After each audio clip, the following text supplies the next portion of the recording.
मराठवाडा समितीचे अध्यक्ष राजकुमार धुरगुडे पाटील सर यांना मी त्यांचं मनोगत व्यक्त करण्याची विनंती करते, पण तत्पूर्वी त्यांचा थोडक्यात परिचय करून देते.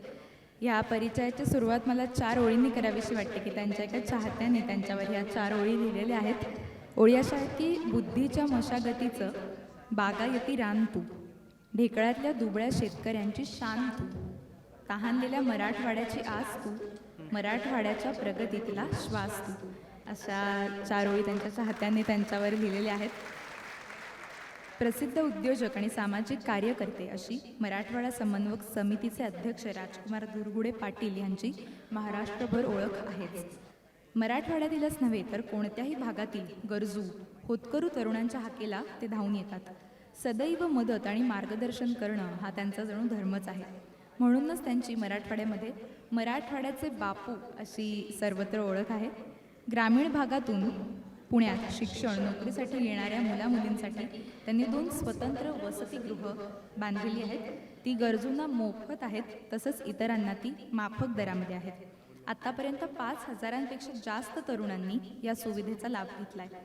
मराठवाड्यातील तुळजापूर तालुक्यातील मंगळूर ह्या त्यांच्या मूळ गावी त्यांनी सन अँड ओशन ग्रुप नावानं 4 वेगवेगळे कारखाने सुरू केलेले आहेत. खत औषधांची निर्मिती करून त्यांनी भारतभर त्याची विक्री केलेली आहे. अखिल भारतीय कृषी निविष्ठा उत्पादक संघाचे ते अध्यक्षही आहेत. आपले वडील स्वातंत्र्य सेनानी भानुदासराव धुरगुडे यांचा 1 जानेवारी हा जयंती दिन प्रेरणा दिवस म्हणून ते साजरा करतात. यानिमित्त मराठवाडास्तरीय विभागीय क्रीडा स्पर्धांचं आयोजन करून विद्यार्थ्यांच्या कलागुणांना वाव मिळवून मराठवाड्यातील भावी पिढी सक्षम होण्यासाठी ते कार्यरत आहेत.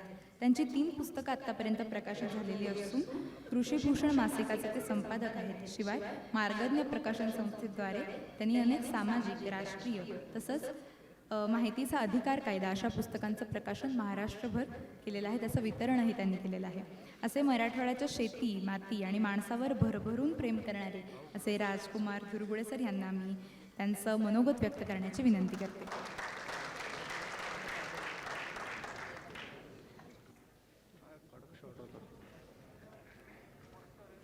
मराठवाडा मुक्ती दिन महोत्सव 2023 या राष्ट्रीय व सामाजिक सलोखा जोपासणाऱ्या कार्यक्रमात आपणा सर्वांचं स्वागत करतो.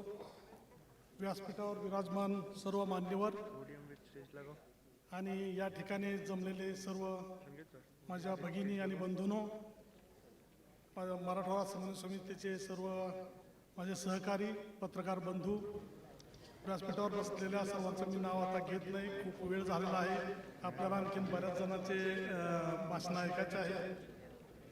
खरं तर हा कार्यक्रम 15व्या वर्षाचा आमचा हा कार्यक्रम. तसा हा अमृत महोत्सवी म्हणजे मराठवाड्याच्या 75व्या मुक्ती दिनाचा हा कार्यक्रम. मराठवाड्याला मुक्ती मिळून 75 वर्ष झाली. या 75 वर्षात आपण काय कमवलं, काय गमावलं ह्याचा लेखाजोखा जर घ्यायचं ठरवलं तर बरीचशी थोडी खुशी आणि बरेचसं गम आहे. कालच तब्बल 7 वर्षानंतर छत्रपती संभाजीनगरमध्ये मंत्रिमंडळाची बैठक झाली आणि आजच्याच पेपरमध्ये आपण वाचलं असेल, हेडिंगमध्येच बातम्या होत्या, मराठवाड्यावर निधीचा वर्षाव. आम्ही सर्व खुश झालो. किमान पावसाचा वर्षाव होत नाही, कमीत कमी निधीचा तर वर्षाव होतोय.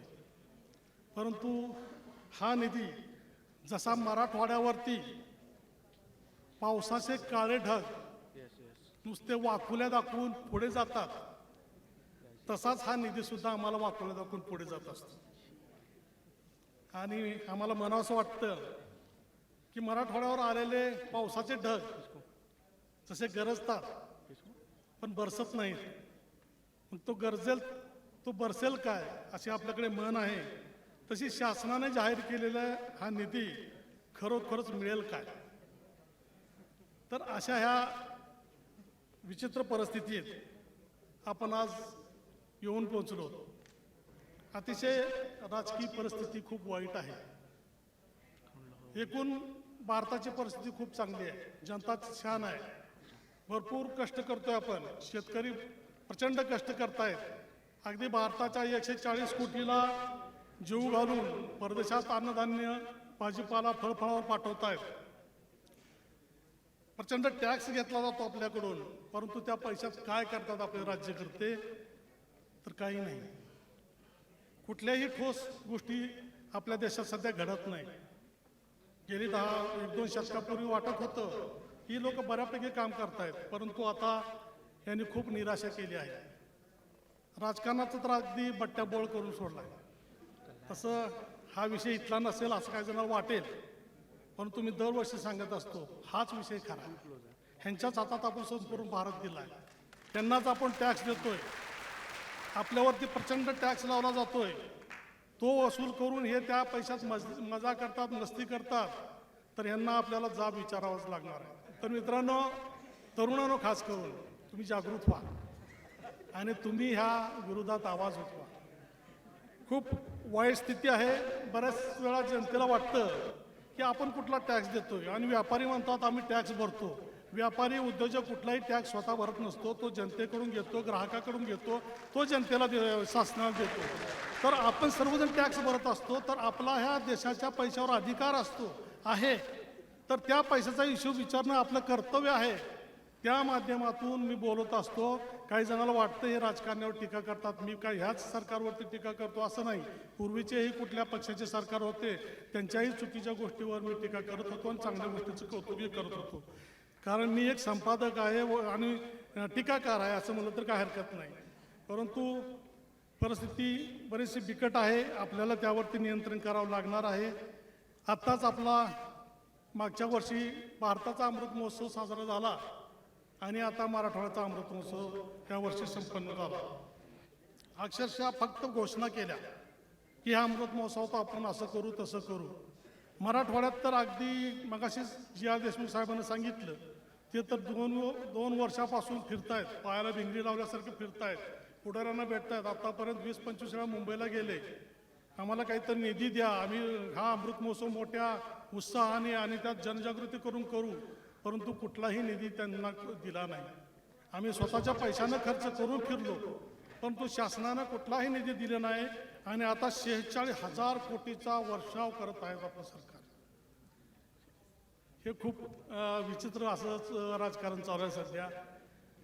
7 वर्षापूर्वी म्हणजे 2016 साली अक्षरशः 59,000 कोटीचं नियोजन केलं होतं. त्यातले किती 1-2% खर्च केले नाही, फक्त वर्षाव करायचा. खरं तर ह्या सरकारला थोडं अगोदर आणखीन कोण सल्लागार चांगला भेटला नाही. ह्यांना तर आता पुढे यायचं न यायचं काही शक्यता पण नाही. ह्यांनी खरं तर 100 कोटी सेंचुरीज मारायला पाहिजे होती. 100 कोटीची घोषणा करायला हरकत होती. काय द्यायचं काय घ्यायचंय? घ्यायचं आहे पण द्यायचं नाही, अशी परिस्थिती आहे. तर अशा आजच्या ह्या शुभदिनी नक्कीच ह्यांच्यावर टीका करणं आपलं कर्तव्य आहे. ह्यांना जाब विचारणं आपलं कर्तव्य आहे. त्यांनी चांगलंच काम केलं पाहिजे हे आपण पाहिलंच पाहिजे.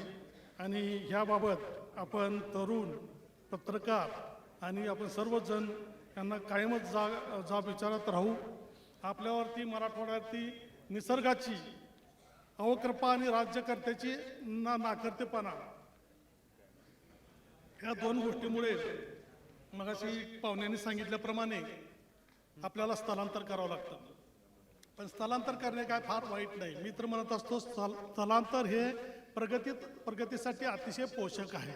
डॉक्टर बाबासाहेब आंबेडकरांनी पण सांगितलं होतं की स्थलांतरित व्हा, शहराकडे चला आणि आपली प्रगती साधा. मीही कायम हेच सांगत असतो. त्यासाठी मी 2 वसतिगृह पण बांधलेत. मराठवाड्यातल्या तरुणांनी पुण्यात यावं, नोकरी करावा, व्यवसाय करावा आणि आपल्या गावाकडच्या मंडळीला सहकार्य करावं, त्यांची प्रगती साधावी. यात काही वावगं नाही. कारण आपल्याला काहीतरी मार्ग शोधावा लागणार आहे. एकीकडे निसर्गाची अवकृपा, राज्यकर्त्याचा नाकर्तेपणा जर असेल तर आपणच आपलं प्रगती साधली पाहिजे. आपणच खंबीरी बांधली पाहिजे. आणि त्यासाठी आम्ही गेली अनेक वर्ष सहकार्य करतोय. या ठिकाणी असणारा मराठवाडा वासियांना पण मी सांगेन की आपल्या गावाकडे शिकून बसलेल्या मुलामुलींना पुण्याकडे बोलवा, त्यांना आपण नोकरी लावू, त्यांची राहण्याची सोय करू आणि त्या माध्यमातून आपण गावाकडच्या लोकांची काळजी घेऊ. आम्ही 2016 साली सर्वे केला होता आपल्या मराठवाड्यात आत्महत्या का होतात हे पाहण्यासाठी. तर त्यामध्ये आमच्या निदर्शनास आलं होतं की ज्या घरात शेतीशिवाय दुसरं कुठलंही उत्पन्न नाही ज्या घरात एखादा नोकरदार नाही किंवा छोटा व्यवसाय नाही, अशाच कुटुंबातल्या व्यक्तीनं, प्रमुख व्यक्तीनं आत्महत्या केली. मग हे रोखण्यासाठी एकमेव उपाय आहे तर त्या घरातल्या एखाद्या व्यक्तीला काहीतरी त्याच्या हाताला काम दिलं पाहिजे, जो महिन्याच्या महिन्याला त्याला पगाराच्या स्वरूपात किंवा उत्पन्नाच्या स्वरूपात त्याला उत्पन्न मिळवून देईल. पण त्यासाठी आम्ही करत असलेलं काम अतिशय उपयुक्त ठरलं. आमच्या वसतिगृहात आत्तापर्यंत 5,000पेक्षा अधिक तरुण राहून गेले. एकदा का गावाकडचा तरुण इकडं येतो तर त्याच्या घरची अतिशय निश्चिंत असतात की आज ना उद्या माझा पोरगा माझ्या घरी पैसे पाठवेल आणि मी आनंदात जगेल. आणि त्या आशेवर ती माणसं जिवंत राहतात आणि चांगल्या प्रकारे त्यानंतर मुलाने जेव्हा पैसे पाठवले तेव्हा चांगल्या प्रकारे जीवन जगत असतात. तर ह्यासाठी स्थलांतर बिलकुल तुम्ही तसं मानूच नका. स्थलांतर करणं काय चुकीचं नाही आणि पुणे काय मुंबई काय हे आपलाच भाग आहे.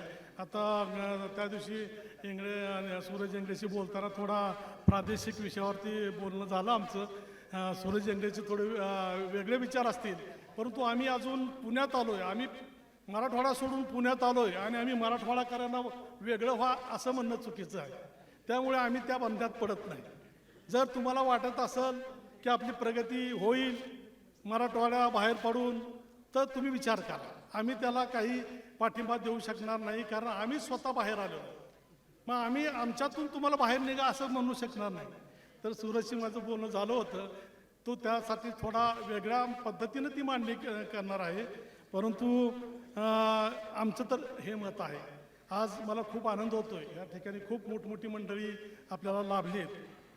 खास करून सूरज इंगळेबद्दल मला सांगायला आनंद वाटेल. आंतरराष्ट्रीय ख्यातीचा माणूस आहे आणि माणूस म्हणण्यापेक्षा तरुण आहे, मुलगा आहे असंच म्हणलं तर काय हरकत नाही. आम्हाला साधारण हा कार्यक्रम सुरू करून 15वं वर्ष आहे. साधारण मला आठवतं आहे 5-10 वर्षापूर्वी एका वक्त्यानं ह्या ठिकाणी असं भाषण केलं होतं, असं बोललं होतं की तुमचा कार्यक्रम हा एवढ्या उंचीचा आहे की पुढे चालून तुमच्या ह्या कार्यक्रमाला फक्त या कार्यक्रमासाठीच परदेशाहून सुद्धा काही माणसं येतील. आणि हे खरोखरच घडलं. त्यावेळेस घडलं. सूरज काल स्वित्झर्लंडहून झुरिक जाऊन आला आणि उद्या श्रीलंकेला जाणार आहे परत, फक्त या कार्यक्रमासाठी आला. मी खूप खूप धन्यवाद देईन सूरजला, कारण त्यानं एवढे धावपळ करून हा कार्यक्रम अटेंड केला आहे. आणि त्यालाही खूप चांगली गोष्ट वाटली की आपल्या मराठवाड्याचे, तो नांदेडचा आहे, मूळचा नांदेडचा आहे आणि आंतरराष्ट्रीय ख्यातीचा आहे.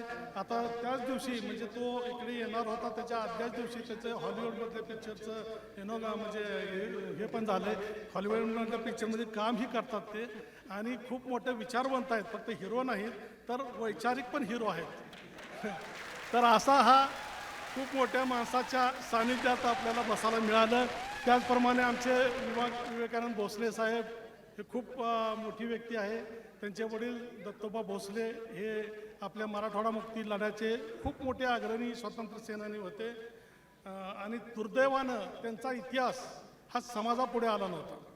आपल्या देशात थोडं हेही पाहिलं जातं आहे की कुणाचा इतिहास पुढे आणायचा आणि कुणाचा नाही.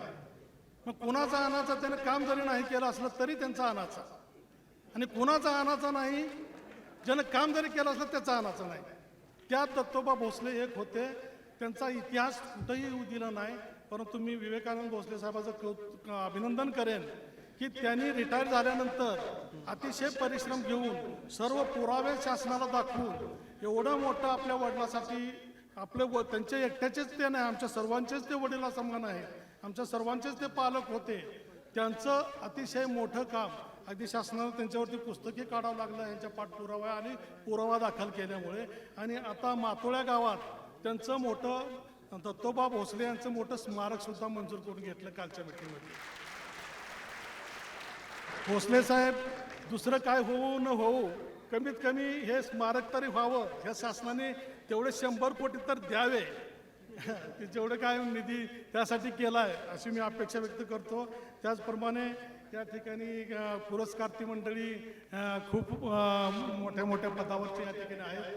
मी बऱ्याच जणांनी त्यांच्याबद्दल सांगितलेलं आहे, त्यांच्या आपण क्लिप पण पाहिली आहे. मी सर्व पुरस्कारार्थीचं अभिनंदन करतो आणि त्यांना भावी कार्याला शुभेच्छा देतो. आपण सर्वजण त्यांच्याकडून प्रेरणा घेऊन आपणही त्यांच्यासारखं समाजात काम करूया आणि आपली प्रगती साधूया. मराठवाडा वासियांना कुठल्याही प्रकारची अडचण असेल, सहकार्याची गरज असेल तर त्यांनी अवश्य आम्हाला संपर्क करावा. आम्ही त्यांना आमच्या पद्धतीनं सहकार्य करू. आणि आपण ह्या ठिकाणी आलात, खूप खूप छान वाटलं. दरवर्षी तुम्ही आम्हाला अशाच पद्धतीने आशीर्वाद देता, पुढेही देत राहा अशी अपेक्षा करतो आणि थांबतो. जय हिंद, जय महाराष्ट्र.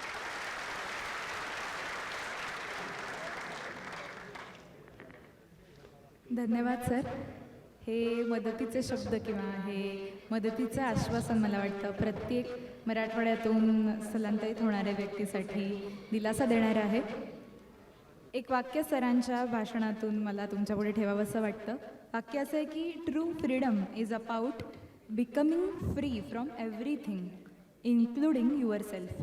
जेव्हा सरांनी स्थलांतर ह्या गोष्टीकडे इतक्या सकारात्मक पद्धतीनं बघितलं तेव्हा मला असं वाटलं की हे स्थलांतर आहे ते नकारात्मकतेतून सकारात्मकतेकडे जाण्याचं आहे, अज्ञानातून ज्ञानाकडे जाण्याचं आहे, किंवा सर जे म्हणाले त्याप्रमाणे नाकर्तेपणाकडून कर्तेपणाकडे जाण्याचं हे स्थलांतर आहे. आणि ते प्रत्येकच मराठवाड्यातून किंवा कुठल्याही विभागातून जेव्हा वेगळ्या शहरात वेगळ्या गावात व्यक्ती त्याचं सगळं आयुष्य जगण्यासाठी येत असतो तेव्हा हे सगळं मोठं स्थलांतर करून तो काहीतरी नवं निर्माण करण्याचा प्रयत्न करतो.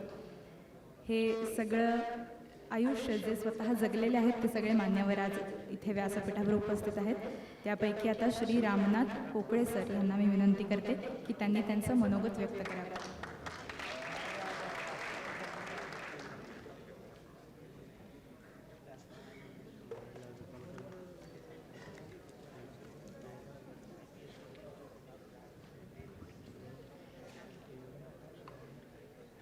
मराठवाडा समन्वय समिती पुणे आणि मराठवाडा जनविकास प्रतिष्ठान यांच्या वतीने आयोजित कार्यक्रमाचे अध्यक्ष श्रीयुत विवेकानंद भोसलेजी, आजच्या कार्यक्रमाचे विशेष अतिथी डॉक्टर सूरज एंगडे, त्याचबरोबर मराठवाडा समन्वय समितीचे अध्यक्ष श्रीयुत राजकुमार धरगुडे, श्रीयुत दत्ताजी मेहत्रे, त्यांचे सर्व सहकारी, मंचावर उपस्थित सर्व मान्यवर, या कार्यक्रमासाठी उपस्थित असलेले सर्व पत्रकार, उपस्थित बंधू आणि भगिनी, सर्वप्रथम निजाम राजवटीच्या विरुद्ध, अन्याय अत्याचाराविरुद्ध लढणाऱ्या आणि लढता लढता हुतात्मा पत्करलेल्या सर्व हुतात्म्यांना मी विनम्र अभिवादन करतो. त्याचबरोबर मराठवाडा मुक्ती दिनाच्या निमित्ताने मी आपल्या सर्वांना शुभेच्छा देतो. या ठिकाणी आज आपण मराठवाड्यामध्ये जन्मलेले परंतु वेगवेगळ्या क्षेत्रात आपला ठसा उमटवलेले श्रीयुत देवीदास गोरे, त्याचबरोबर डॉक्टर श्री रमाकांत जोशी, डॉक्टर बबन जोगदंड, श्रीयुत अनिरुद्ध चव्हाण आणि ॲडव्होकेट जी आर देशमुख यांचा जो सत्कार केला त्यांचं मी माझ्या वतीने आणि आपल्या सर्वांच्या वतीने अभिनंदन करतो आणि त्यांनी याही पुढे अशाच प्रकारचं कार्य करावं यासाठी शुभेच्छा देतो. मराठवाड्याचा आत्ता बऱ्याच वक्त्याच्या बोलण्यामधून आलं की मराठवाडा मागासलेला आहे किंवा नाही याच्यावर वेगळी चर्चा होऊ शकते, परंतु आपण जर पाहिलं तर मराठवाड्याचा इतिहास हा अतिशय गौरवशाली आणि वैभवशाली आहे. ऐतिहासिक काळापासून मोठी संत परंपरा मराठवाड्याला लाभलेली आहे. त्याचबरोबर आत्ताच्या काळात बघितलं तरी स्टेजवर पण पहा आणि आपल्यामध्ये सुद्धा अनेक मान्यवर की त्यांनी अतिशय उत्तुंग कामगिरी आपापल्या क्षेत्रामध्ये केलेली आहे. त्यामुळे असं समजण्याचं कारण नाही. स्वामी विवेकानंदांनी म्हटलेलं आहे की the greatest sin in the world is to think yourself weak.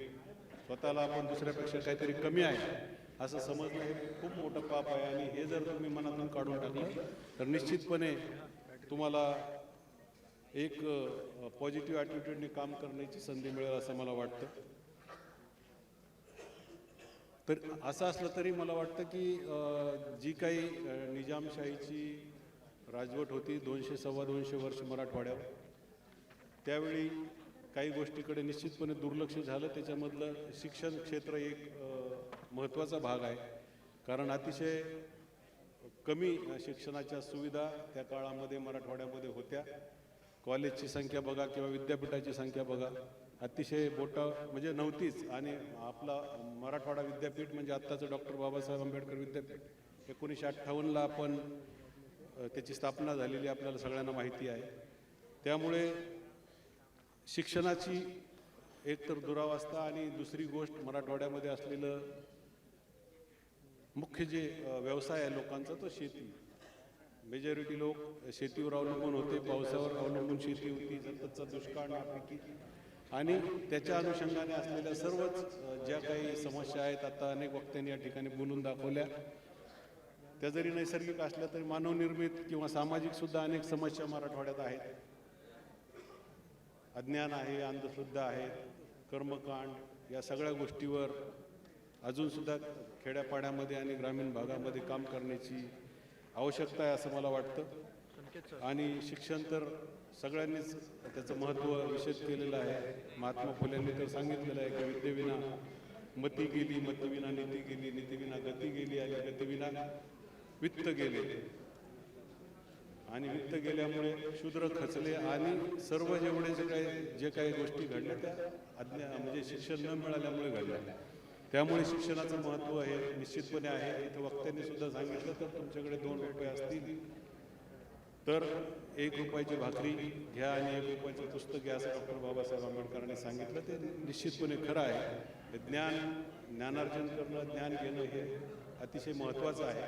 आणि प्रतिकूल परिस्थिती असताना सुद्धा त्या काळामध्ये आपल्या मराठवाड्यातील लोकांनी आपला महत्त्वाचं कार्य वेगवेगळ्या क्षेत्रात केलं. ही एक उल्लेखनीय बाब आहे असं मला या ठिकाणी वाटतं. निश्चितपणे एवढं असलं तरी काही उणिवा ज्या आहेत त्याच्यावर मात करण्यासाठी आपल्याला आता बऱ्यापैकी संसाधनं उपलब्ध आहेत. वेगवेगळ्या संस्था त्यासाठी कार्य करत आहेत. त्यामुळे मला वाटतं निश्चितपणे आपण त्याच्यात सुधारणा करू शकू आणि मराठवाड्यातील जो काही ज्या गोष्टीवर काम करणं आवश्यक आहे त्याच्यामध्ये सुधारणा करू शकू. यानंतर स्थलांतराबद्दलचा विषय निघाला. अनेक लोक मराठवाड्यातून पुण्यात आले आणि पुण्यात आल्यामुळे सुद्धा काही मला वाटतं काही आव्हानं नाहीत असा प्रकार नाही आहे. पुण्यामध्ये आले म्हणजे इथे सर्व काही व्यवस्थित आहे किंवा कोणाला काही अडचणी नाहीत असं नाही. मागच्या वर्षी मला वाटतं सत्यजित चौधरींनी एक कार्यक्रम घेतला होता पिंपरी चिंचवडमध्ये की मराठवाड्यातील उद्योजकांचा तो कार्यक्रम होता. त्या कार्यक्रमामध्ये सुद्धा मी गेलो होतो आणि उद्योग असेल, व्यवसाय असेल किंवा वेगवेगळ्या छोट्या मोठ्या नोकऱ्या असतील तर अनेक प्रश्न या ठिकाणी येतात. ते प्रश्न सोडवण्यासाठी सुद्धा आपल्याला या ठिकाणी एक संघटन करण्याची गरज आहे आणि ते प्रश्न सोडवण्याची गरज आहे. हे प्रश्न विशेषतः जे काही उद्योग व्यवसाय आहेत तिथे सुरू करताना ज्या अडचणी येतात त्याच्याशी संबंधित आहेत. बऱ्याच वेळा मोठ्या प्रमाणात फसवणूक होते. आर्थिक गुन्हे शाखेचा प्रमुख म्हणून अशा गोष्टी माझ्याकडे भरपूर येतात की एखाद्या प्रॉपर्टीमध्ये किंवा एखाद्या इन्व्हेस्टमेंटमध्ये भरपूर फसवणूक झालेली आहे किंवा आपले लोकसुद्धा कधी कधी आमिषाला बळी पडतात आणि फसतात की 2 वर्षात दुप्पट करून देतो, 1 वर्षात दुप्पट करून देतो, असे बरेच आमिष दाखवले जातात आणि मग लोक त्याच्यामध्ये पैसे टाकतात आणि नंतर ते जे काही लोक असतात ते गायब होतात. कोणालाही त्याचं ऑफिस सापडत नाही अशी परिस्थिती आहे. त्यामुळे अशा आमिषाला आपण बळी पडू नये या निमित्ताने मला सांगावंसं वाटतं. त्यानंतर दुसरी गोष्ट सगळ्यात महत्त्वाची आहे की सायबर जो गुन्हे आता घडत आहेत, सायबर फ्रॉड्स, तर याच्यामध्ये सुद्धा अनेक लोकांना फसवलं जातं.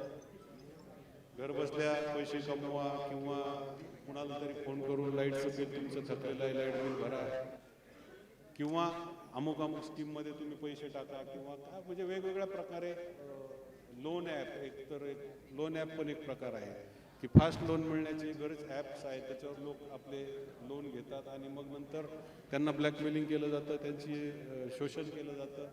ह्या सगळ्या गोष्टी घडतात. सेक्स्टॉर्शनसारखे सुद्धा प्रकार घडतात. कारण जे काही समोरची व्यक्ती जी कोण आहे ते आपल्याला माहीत नसतं आणि आपण त्याला प्रतिसाद देतो. त्यामुळे अशा अनोळखी लोकांना आपण सोशल मीडियामध्ये किंवा आपल्या जे काही दैनंदिन जीवनामध्ये आपण त्याला प्रतिसाद जर दिला नाही तर निश्चितपणे मला वाटतं अशा गोष्टी घडणार नाहीत. सोशल मीडियाबद्दल आणखी सांगायचं म्हणजे अत्यंत महत्त्वाचा हा मुद्दा आहे की कुणीतरी समाजकंटक कधीतरी एखादी पोस्ट टाकतो, त्याच्यामुळे समाजात तेढ निर्माण होते. ती पोस्ट कुठल्या तरी महापुरुषाच्या बद्दल असते किंवा कुठल्या तरी धार्मिक स्थळाच्या बाबतीत असते किंवा एखाद्या थोर व्यक्तीबद्दल असते आणि त्याच्यातून मग एक कायदा आणि सुव्यवस्थेचा प्रश्न निर्माण होतो, अशांतता निर्माण होते. तर अशा गोष्टींना सुद्धा आपण किती प्रतिसाद द्यायचा हे आपण ठरवलं पाहिजे.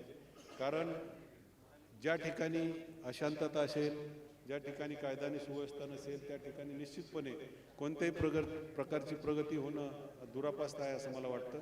आणि त्यामुळे अशा गोष्टी जेव्हा घडतात तेव्हा त्या गोष्टीला आपण एक समाजाचा भाग म्हणून प्रतिसाद देऊ नये असं मला या निमित्ताने सांगावंसं वाटतं. आणि आपण ज्या भागात आलो तिथे समरस होऊन जर तिथल्या प्रगतीत आपण सहभाग दिला तर निश्चितपणे आपल्याला इथले सुद्धा जे मूळ लोक आहेत ते आपल्याला सामावून घेतील असं मला वाटतं. दुसरी महत्त्वाची गोष्ट जी आहे की धार्मिक तेढ म्हणा किंवा सामाजिक तेढ म्हणा किंवा बाकीचे जे प्रश्न सामाजिक प्रश्न आहेत याच्यामध्ये सुद्धा आपल्याला थोडी काम करण्याची गरज आहे. आणि ते मग मराठवाड्यात असो किंवा पुण्यात असो किंवा कुठे असो ते अत्यंत आवश्यक आहे. मराठवाड्यात तर तो जास्त अजूनसुद्धा हे प्रकार जास्त घडत असल्याचं आपल्याला दिसतं.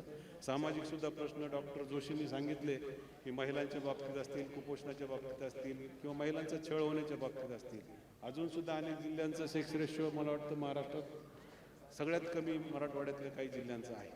तर ह्या गोष्टी खरोखरच एक माणुसकीला किंवा समाजाला लागलेला काळीमा आहे असं मला वाटतं. आणि यावर सुद्धा आपण सगळ्यांनी विचार करण्याची गरज आहे असं मला वाटतं. दुसरी महत्त्वाची गोष्ट जी काही दुर्गुडे पाटील यांनी सांगितली की पुण्यामध्ये नोकरीच्या निमित्ताने, व्यवसायाच्या निमित्ताने किंवा विद्यार्थी म्हणून आलेले लोक मुलं असतात, त्यांना मदत करण्याची किंवा त्यांच्यासाठी काही सोयीसुविधा देण्याची जी काही गरज आहे ती सुद्धा इथे जे प्रस्थापित म्हणून आपण जे झालेलो आहोत त्यांना मदत करण्याची आणि त्यांना साथ देण्याची, हात देण्याची गरज आहे. त्यांची संस्था सेवाभावी संस्था आहे, ते सुद्धा त्यांच्या परीने भरपूर प्रयत्न करत आहेत. इतरसुद्धा लोकांनी अशा प्रकारची मदत गरजू लोकांना करावी अशी मी या ठिकाणी आपल्याला सगळ्यांना विनंती करतो. त्यांच्या संस्थेला सुद्धा मी शुभेच्छा देतो की त्यांनी आणखी जास्तीत जास्त आपलं कामाचा व्याप वाढवून जास्तीत जास्त लोकांपर्यंत पोहोचावं. आणि मी त्यांना शुभेच्छा देऊन इथे थांबतो. मला बोलवलं, माझा सत्कार केला त्याबद्दल त्यांचे मी आभार मानतो. धन्यवाद. जय हिंद.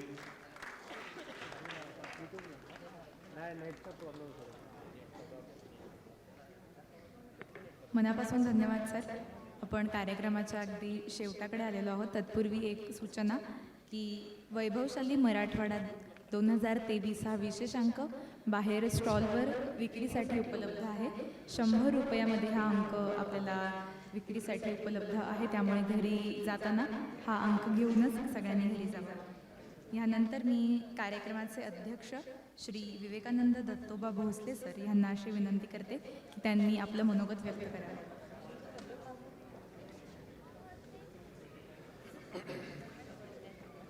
Good evening. नमस्कार. सर्वप्रथम मराठवाडा मुक्तीसंग्रामातील ज्ञात आणि अज्ञात वीरांना मी विनम्र अभिवादन करतो. असं म्हणतात की ज्याला स्वतःचा इतिहास माहीत नसतो त्याच्याकडून उज्ज्वल भविष्याच्या अपेक्षा ठेवू नये. कारण का की भूतकाळामध्येच भविष्यकाळाची बीजे ही रोवलेली असतात आणि ती चिंगारी, ती स्फूर्ती जर जिवंत ठेवली नाही तर आपल्या पुढे आपल्याला मशाल पेटवताना प्रॉब्लेम येईल. त्याच्यामुळं या मराठवाडा मुक्ती संग्रामाचा इतिहास ज्याबद्दल जे देशमुख साहेबांनी जे सांगितलं त्याप्रमाणे हा इतिहास जो आहे तो आपल्याला आपल्या पुढल्या पिढीला माहीत होणं हे खूप गरजेचं आहे. आता सध्या सुद्धा आज 75वा मुक्तीसंग्राम दिन असून सुद्धा आज पुण्या वगैरे सोडून द्या, पण तुम्ही औरंगाबाद, नांदेड, परभणी कुठेही जावा आणि रस्त्यावरच्या 4-5 जर मुलाला तुम्ही थांबवलं आणि विचारलं की बाबा भारतीय स्वातंत्र्य संग्रामाबद्दल सांग, कमीत कमी 1942 चले जाव, महात्मा गांधी, नेहरू, भगतसिंग वगैरे तरी सांगल, पण मराठवाडा मुक्ती संग्रामाबद्दल त्या 5 पैकी 4 काही सांगू शकत नाही. आणि एखादा जो सांगल तो एक 2-4 नाव फक्त सांगल, त्याच्या पुढे त्याला काही माहिती नाही. खऱ्या अर्थाने ब्रिटिश हे सिव्हिलाइज्ड होते, सुसंस्कृत होते, त्यांच्यावरचा लढा जो आहे तो एक वेगळा होता. मराठवाडा मुक्तीसंग्राम जो आहे का हैवानाच्या विरुद्ध लढा होता आणि तो मराठवाडा मुक्तीसंग्रामाचा इतिहास सुद्धा आता बापूंनी ज्या परखड भाषेत सांगितलेला आहे तो म्हणजे प्रचंड तो एकतर्फी लिहिलेला आहे. आज स्टेट काँग्रेस, हिंदू महासभा आणि आर्य समाज यांचं संघटना होती.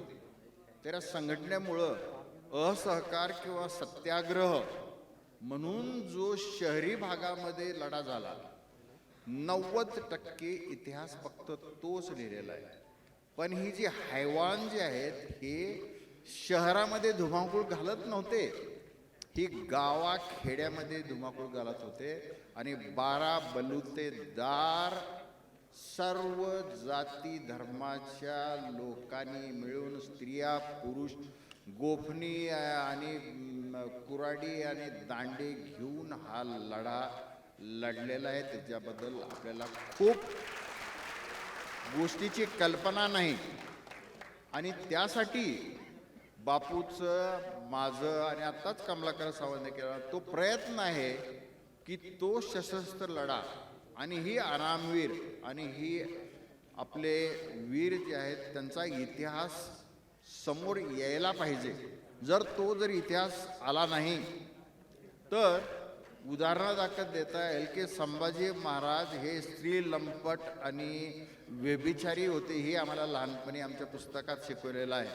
स्वराज्य रक्षक हे मालिकेनंतर संभाजी महाराज बुद्धभूषण लिहिलं आणि संस्कृत पंडित होते वगैरे हे तेव्हा कळालं.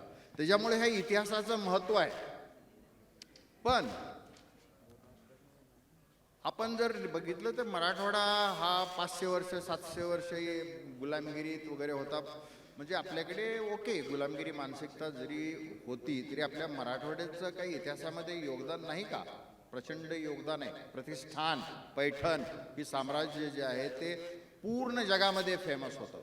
दौलताबादचे यादव हे महापराक्रमी होते आणि आपण त्यांचे वंशज आहेत. त्या मराठवाड्यातले आपण भूमीत आहेत आणि जिथं सशस्त्र लढा जो बायानी दगडाबाई शेळके 10-12 तिने रजाकार मारले, मुलांनी हुतात्मे कितीतरी झाले.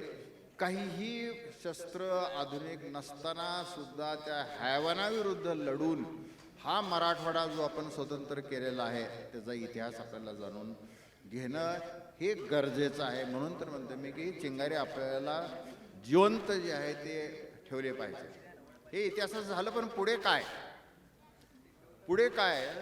आज मला खूप आनंद होतोय की अरुण पवार आणि बापू सारखे आणि अशा असंख्य आपल्या मराठवाड्यातून येऊन पुण्याच नाही पण देश परदेशात सुद्धा त्यांनी भरपूर ही प्रगती केलेली आहे. आत्मस्तुती म्हणून नाही, पण मी सांगतो, मी सुद्धा मराठी मीडियममध्ये गुरं ढोरं राखलेले आहेत.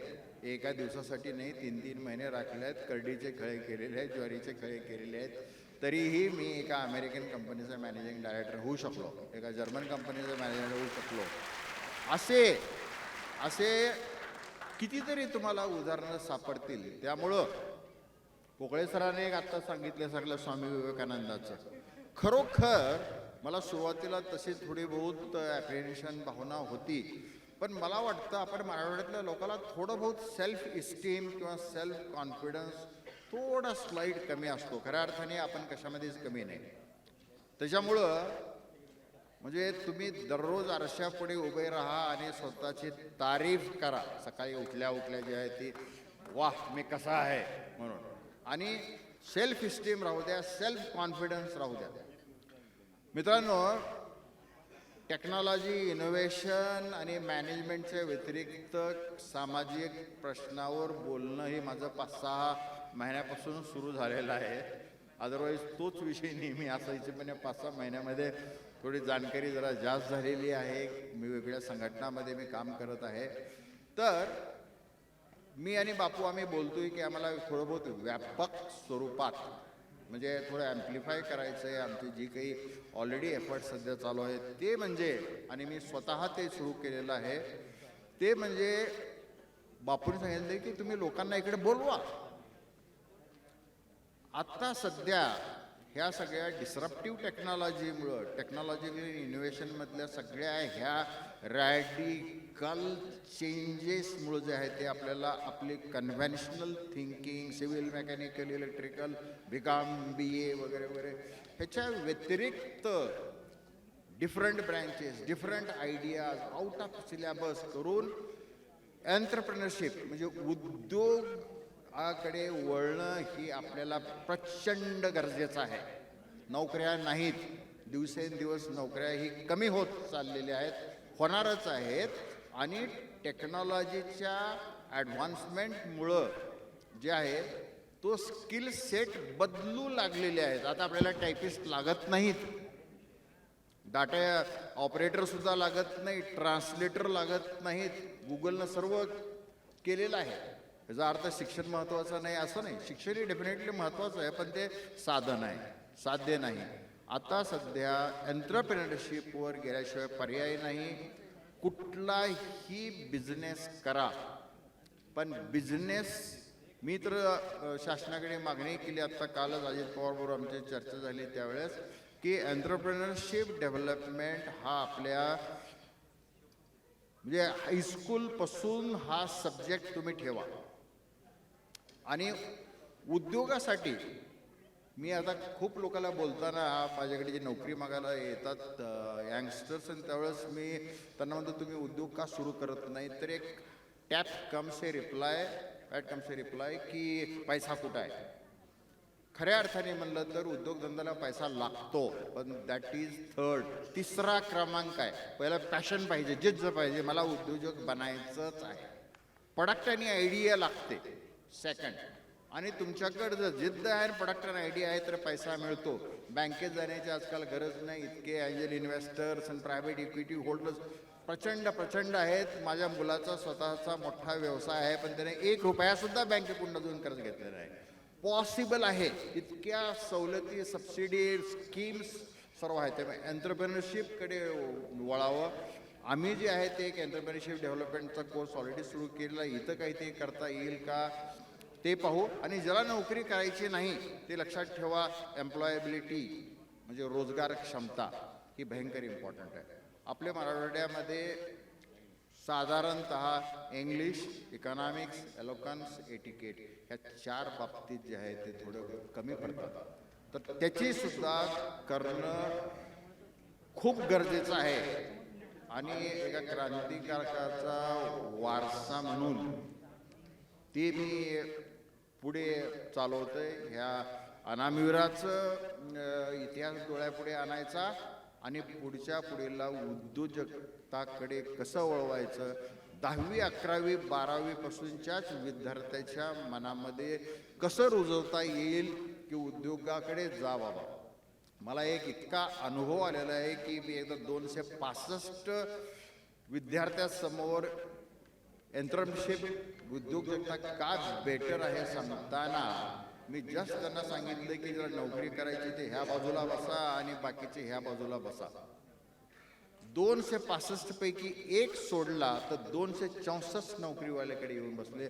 प्रत्येकाचे वडील शेतकरी होते तरी सुद्धा इतक्या नोकरीच्या पाठीमागं. आणि ह्याच्यासाठी आई वडील म्हणून आपल्याला सुद्धा प्रचंड असं कर्तव्य आहे.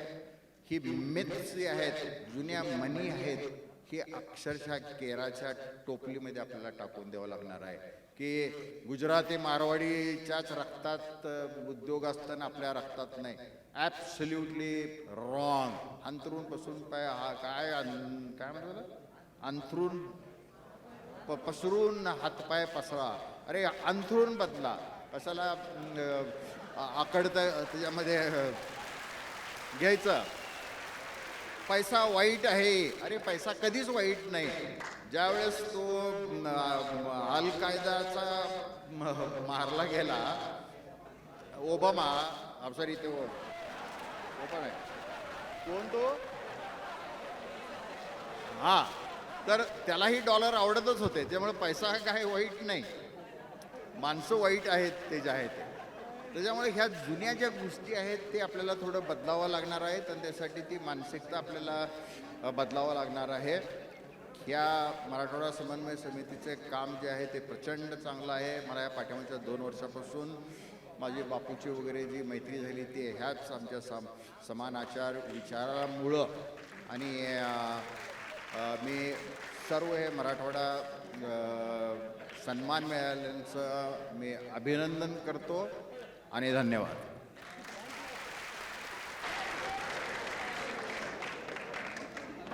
धन्यवाद सर. अतिशय उत्कृष्ट पद्धतीने आपण मार्गदर्शन केलेलं आहे. यानंतर आपण ज्या भाषणाची अतिशय आतुरतेने वाट पाहत होतात असे तरुणांचे आयडॉल अर्थात डॉक्टर सूरज एंगडे यांचं आपण भाषण ऐकणार आहोत. पण तत्पूर्वी फक्त क्विक 2 सत्कार आपण या ठिकाणी करणार आहोत. वैभवशाली मराठवाडा या अंकाचं अतिशय उत्कृष्ट प्रिंटिंग करून दिलेले कमी वेळात AR प्रिंटर्सचे केदार सूर्यवंशी यांना मी विनंती करतो की त्यांनी लवकर व्यासपीठावर यावं आणि मान्यवरांना मी विनंती करतो की त्यांनी यांचा सत्कार करावा.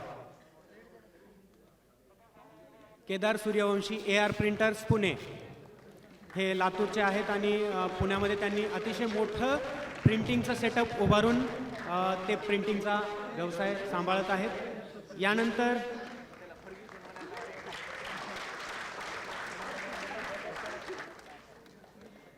यानंतर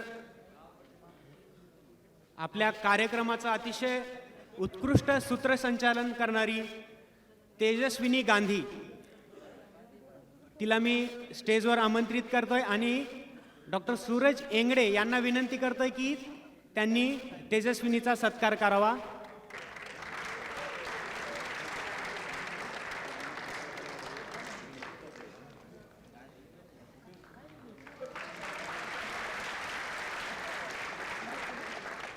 आणि मी यानंतर अर्थातच डॉक्टर सूरज एंगडे यांना आमंत्रित करतोय.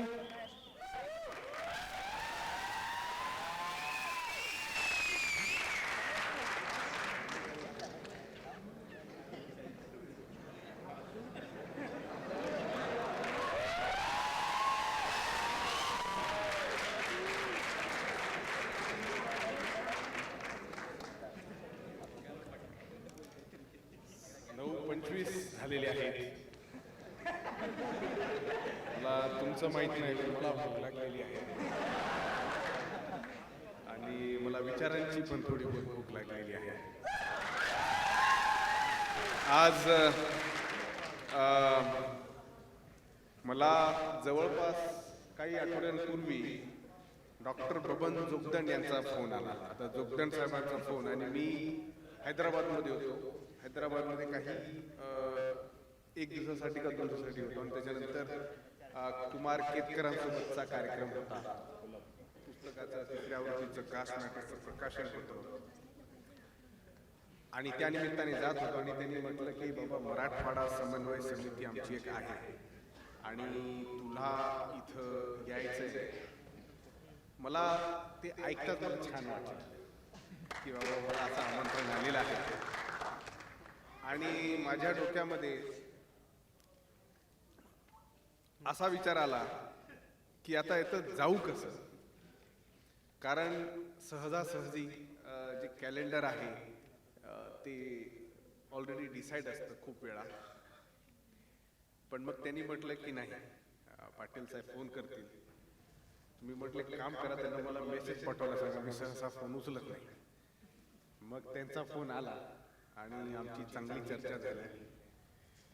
पण आता विषय असा होता की मी भारतात नव्हतोच आणि अवघ्या काही आठवड्यांवर मला यायचं होतं. तर तो अवघड प्रसंग होता. मी जोगदंड साहेबांना देखील सांगलं की साहेब म्हटलं की खूप छान आहे.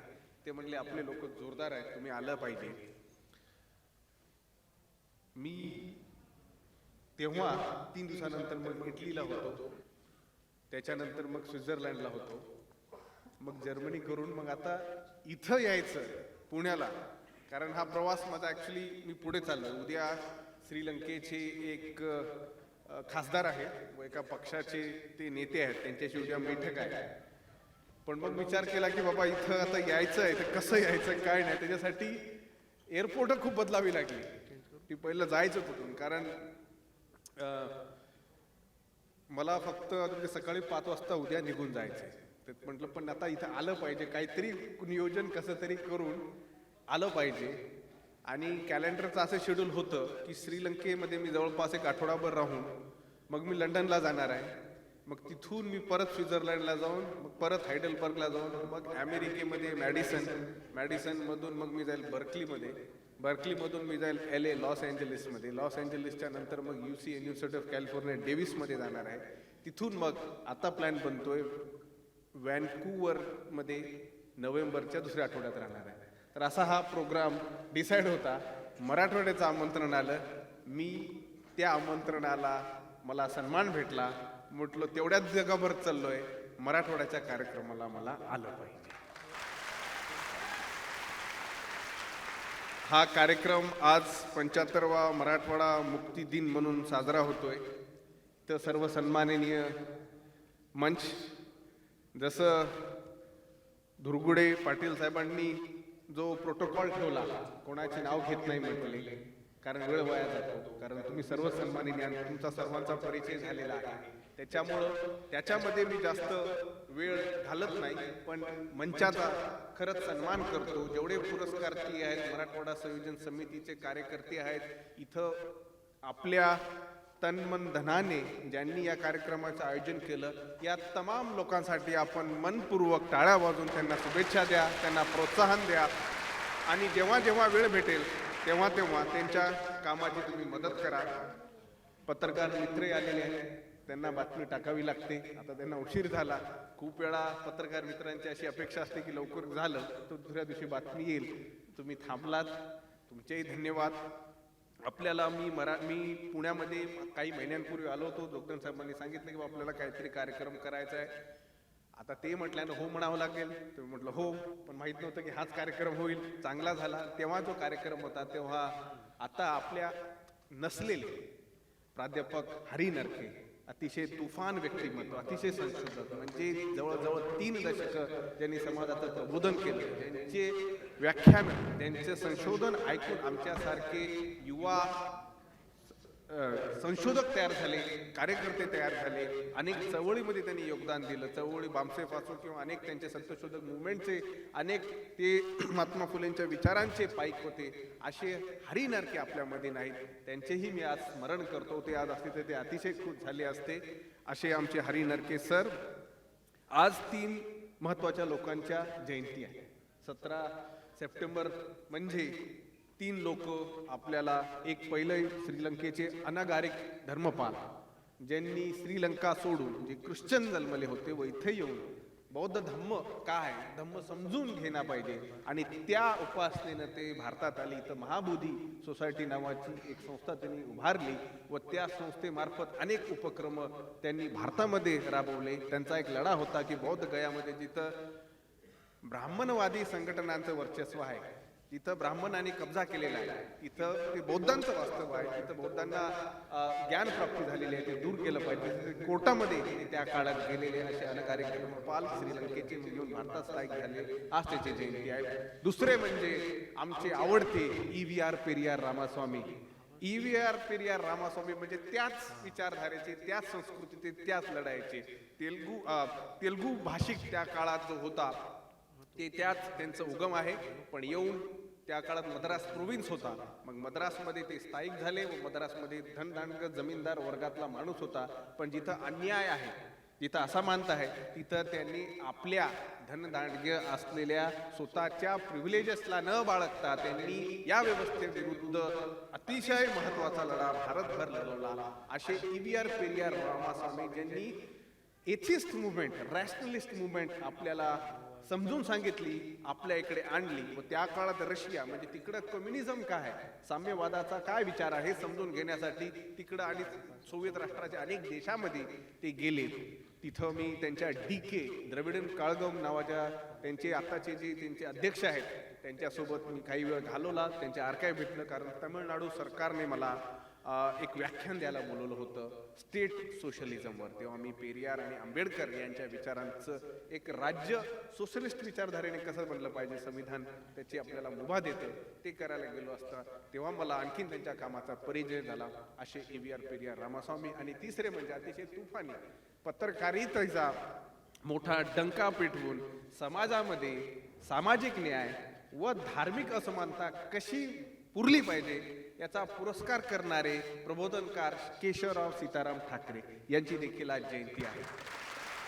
अशा 3 महापुरुषांना ज्यांनी समाजामध्ये जिथं जिथं अन्याय आहे, जिथं जिथं असमानता आहे, जिथं जिथं आपल्याकडे अनेक असमानतेच्या सनातनी परंपरा आहेत, यांना आपण गारीत घालून समाजामध्ये न्याय कसा प्रस्थापित केला पाहिजे, अशा 3 महापुरुषांना टाळ्या वाजून आपण त्यांना सन्मान दिला पाहिजे, त्यांच्या कार्याचा आपण आदर केला पाहिजे. आता मराठवाड्याचा विषय आला तर आपल्या लक्षात आलं पाहिजे की मराठवाडा ब्रिटिश इंडियाचा कधीच भाग नव्हता. म्हणजे भारत जेव्हा स्वतंत्र झाला तो स्वतंत्रता आपल्याला भेटली नव्हती. 15 ऑगस्टला जेव्हा भारत स्वतंत्र झाला तेव्हा निजामाने संयुक्त राष्ट्रामध्ये अपील केली होती की बाबा मला स्वतंत्र राष्ट्र म्हणून ठेव. म्हणून 15 ऑगस्टला जेव्हा भारतभर 15 ऑगस्टचे साजरे सण होत होते तेव्हा आपण आपले पूर्वज आपल्या स्वातंत्र्यासाठी लढत होतो. म्हणून आपल्या स्मरणामध्ये 15 ऑगस्ट आणि 17 सप्टेंबर राज्याचा एवढा मोठा प्रोपोगेंडा आहे की आपल्या मराठवाडी वासियांना हे देखील माहित नाही की तुमचं खरं स्वातंत्र्य 17 सप्टेंबर अनेक हुतात्म्यांनी, अनेक स्वातंत्र्य सैनिकांनी तुमच्या स्वातंत्र्यासाठी लढा लढून 17 सप्टेंबर 1948 साली तुम्हाला स्वातंत्र्य दिलं, 15 ऑगस्टला नव्हे. तुम्हाला याचं स्मरण पाहिजे. उगाच विनाकारण दुसऱ्याचा इतिहास आपला इतिहास मानून चालता येणार नाही. जर 15 ऑगस्टला 1947ला तुम्ही स्वतःचा इतिहास वाचला, तुमच्या याच्यात झेंडे नव्हते, तुमच्या घरादारावर सणाचा पेपर पेढे वाटणारे लोक नव्हते. म्हणून मराठवाड्याचा इतिहास समजून घेत असताना आपण भारताचा जो एक राष्ट्रीय इतिहास आहे आणि एकीकडे मराठवाड्याचा देखील आपला इतिहास आहे, ही क्लॅरिटी जोपर्यंत आपल्या समाजामध्ये येणार नाही, मराठवाड्याच्या लोकांमध्ये येणार नाही, तोपर्यंत त्यांच्यात असलेला अस्मितेचा जागर जो आहे तो एका प्रकारे कनिष्ठ समजल्या जाणाऱ्या व्यवस्थेत राहणार. आपण कनिष्ठ नाही, आपल्यामध्ये कमतरता नाही, आपल्यामध्ये असलेली जी इच्छाशक्ती आहे ती अतिशय तुफान आहे. म्हणजे जर मराठवाड्याचे लोक जर म्हणले एक दिवस काम बंद करतो तर पुण्याची आणि पिंपरी चिंचवडची हालचाल बंद होऊन जाते.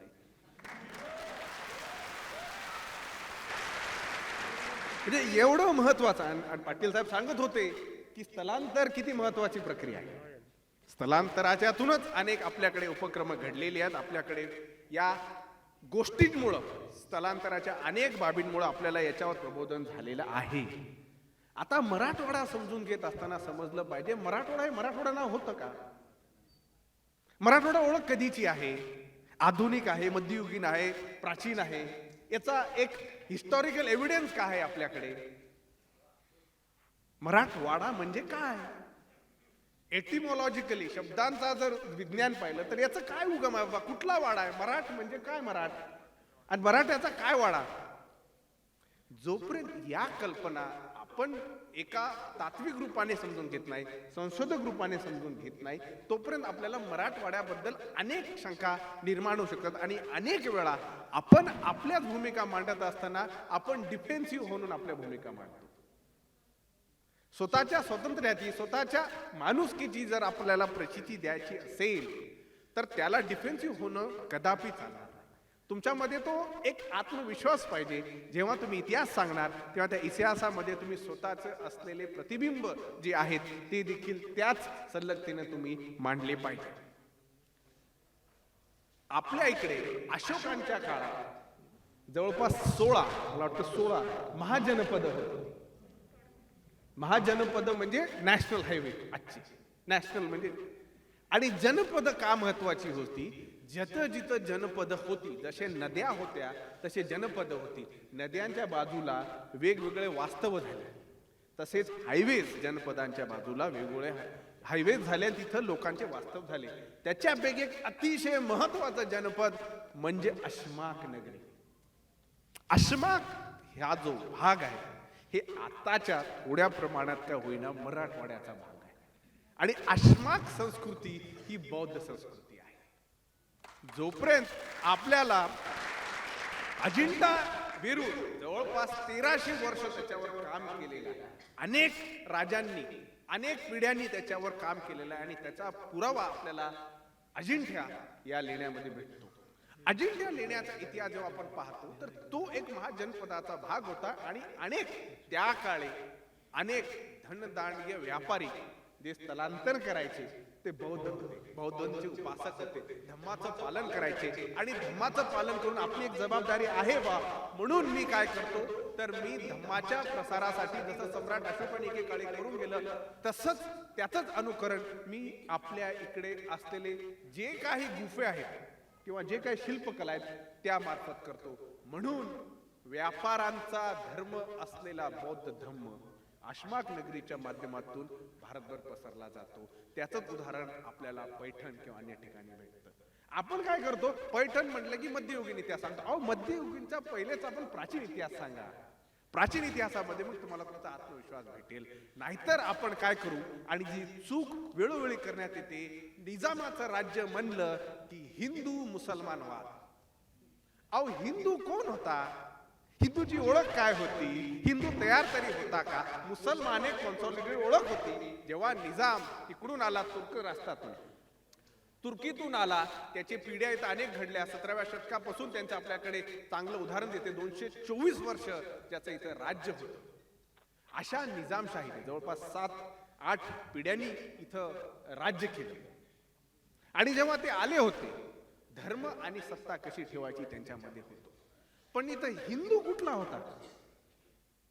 हिंदूची कल्पना काय होती? हिंदूला कोण म्हणता? आदिवासींना हिंदू म्हणता?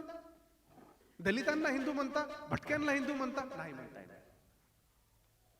एक मुसलमान व्यक्ती, मुसलमान म्हणलात की मुसलमानाच्या वेगळी भूमिका म्हणजे हिंदूच असला पाहिजे, अतिशय चुकीची कल्पना आहे. आणि हे सांगण्यात येतं की निजाम जो होता, निजाम हा इंग्रजांचा हस्तक होता, इंग्रजांना सलामी द्यायचा. तसेच इथं जवळपास 500च्या अधिक इथं संस्थानं होती, ते 500 देखील इंग्रजाच्या राणीला सलामी द्यायचे. आपल्याकडे त्यांचे पुरावे आहेत.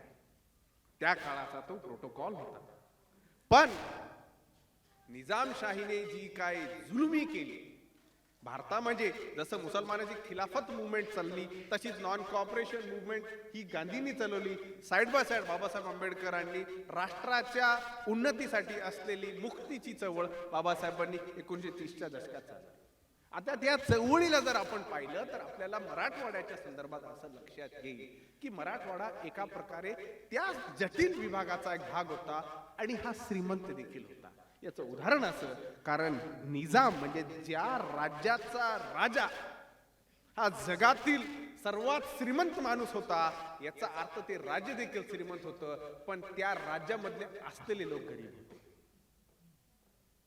राजे श्रीमंत, पण तिथं काम करणारे कष्टकरी शेतकरी मोलमजुरी करणारे लोक हे गरीब होते. याचं कारण काय होतं?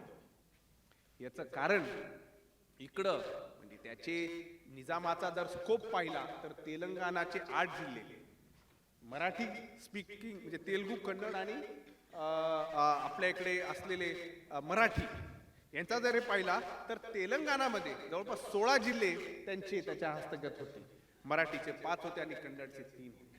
आता ह्या जिल्ह्यांचा त्याच्याकडे स्कोप होता आणि इथं अतिशय उत्तम व्यवस्था त्यांनी सरमंजाईवर जे फ्युडलिझम आहे, जिथं त्याला त्याची रजाकारी करता आली.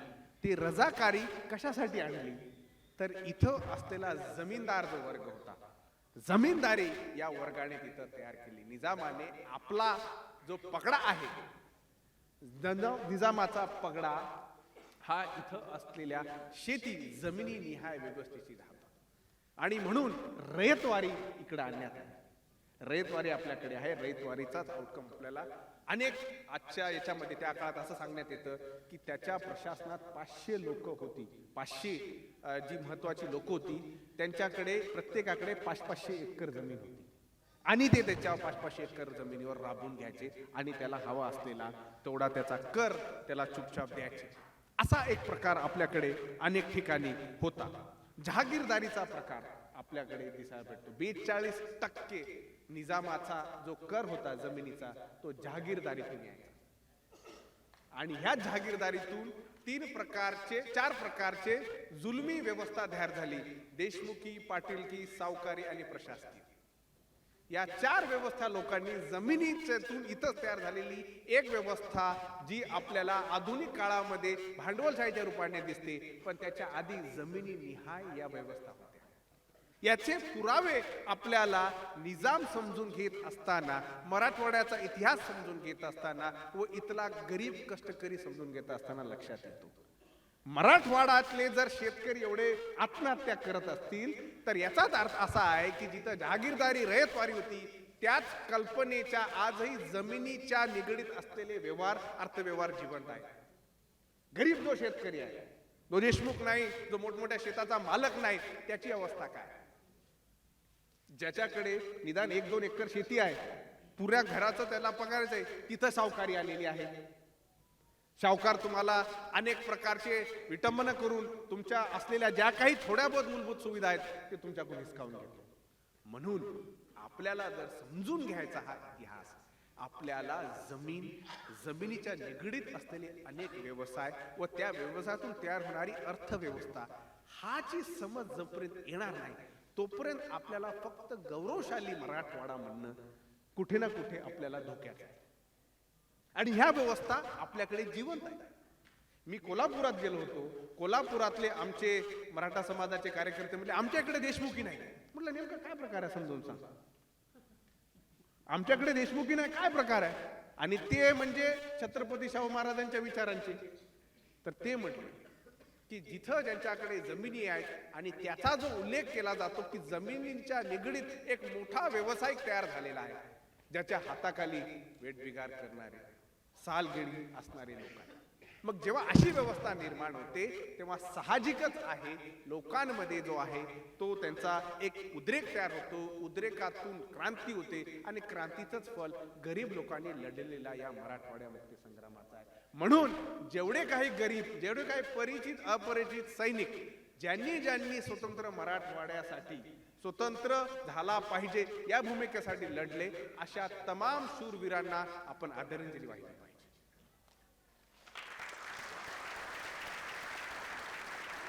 आता आपल्याकडे व्यवस्था अशी झाली की मराठवाड्याची प्रगती याच्यावर आपण हमेशा चर्चाच केली पाहिजे. कारण का? आता उदाहरण देतो. जेव्हा मी मागं नांदेडला एक कार्यक्रम होता तेव्हा मी एक प्रपोजल मांडला. प्रपोजल मध्ये विचार आला, स्वतंत्र मराठवाड्याचा दिवस आहे, स्वतंत्र मराठवाड्याचं राज्य काय नाही. मग खूप लोकांना वाटलं की बाबा स्वतंत्र राज्य करायचं, काय करायचं, कॉन्फिडन्सच नाही विचार करण्याचा, स्वतःमध्ये तेवढी आत्मशक्तीच नाही. का? हे समजून घ्या. तुमचा भौगोलिक तुमची जी लोकेशन आहे ती पूरक नाही. तुमच्यावर राज्य करणारे तुमच्यापासून 600 किलोमीटर दूर राहतात. एखादी फाईल साईन करून घ्यायची तर रात्रीचा प्रवास करून जावा लागतो. आणि तिथला अधिकारी तुमच्या तोंडातून शब्द आला की गाववाला आहे का म्हणून विचारतो. ही नव्हतं, खालून पाडून पाहतो. अशा व्यवस्थेमध्ये तुमच्यातला आत्मसन्मानाचं काय करायचं? मला अनुभव आहे. मी नांदेडमधून पुण्यामध्ये ऑफिसमध्ये कार्यक्रमाला कागदपत्र व्हेरिफिकेशनला यायचो. इथल्या कमिशनरला भेटण्यासाठी मी रात्रभर प्रवास करून यायचो. 250 रुपये तिकीट राहायचं. जेमतेम 600 रुपये राहून यायचो. आंघोळ करायला जागा राहायची नाही. आंघोळीला जागा नाही. आणि जे आमचे मित्र शिकायला आलेत ते एका रूम मध्ये 3-3, 4-4 लोक. तिथं जाऊन त्यांना कुठं असुविधा द्यायची, बिना आंघोळीच मीटिंगला जायचं. इथं जेव्हा मी पहिली वेळेस एका कामासाठी आलो, आमचे प्राध्यापक नवसागरे बसले असतील, त्यांचा आणि काही अधिकारी लोकांचा तिथं एक ग्रुप होता. मला काही अधिकाऱ्यांचं काही काम होतं तर मी गेलो. आणि ऑटोमध्ये बसायला देखील भीती होती की ऑटोवाला आमची भाषा ऐकून आम्हाला दुसऱ्याच मार्गाने घेऊन 200 रुपये बिल सांगणार नाही.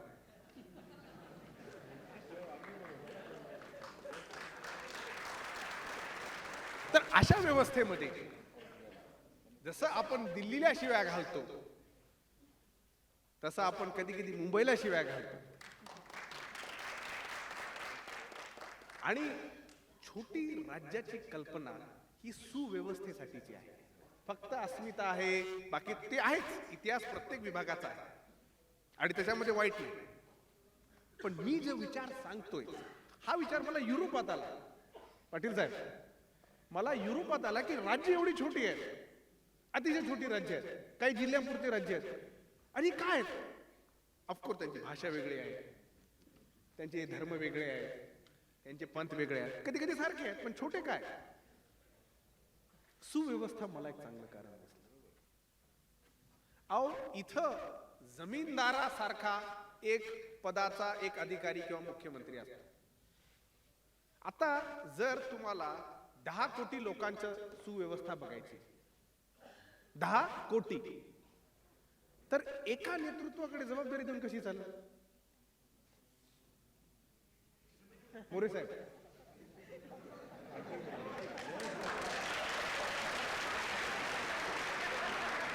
नाही, त्या व्यक्तीची पण आपल्याला कीव आली पाहिजे की एका राज्याचं संपूर्ण जबाबदारी त्यांच्यावर किती प्रेशर असेल. आणि म्हणून बाबासाहेबांची कल्पना होती स्मॉल स्टेट्स. स्मॉल स्टेट्स म्हणजे काय? स्मॉल स्टेट्स म्हणजे काय? जी जहागीरदारी करून माजलेला वर्ग आहे त्यांना पहिलं बाहेर टाका.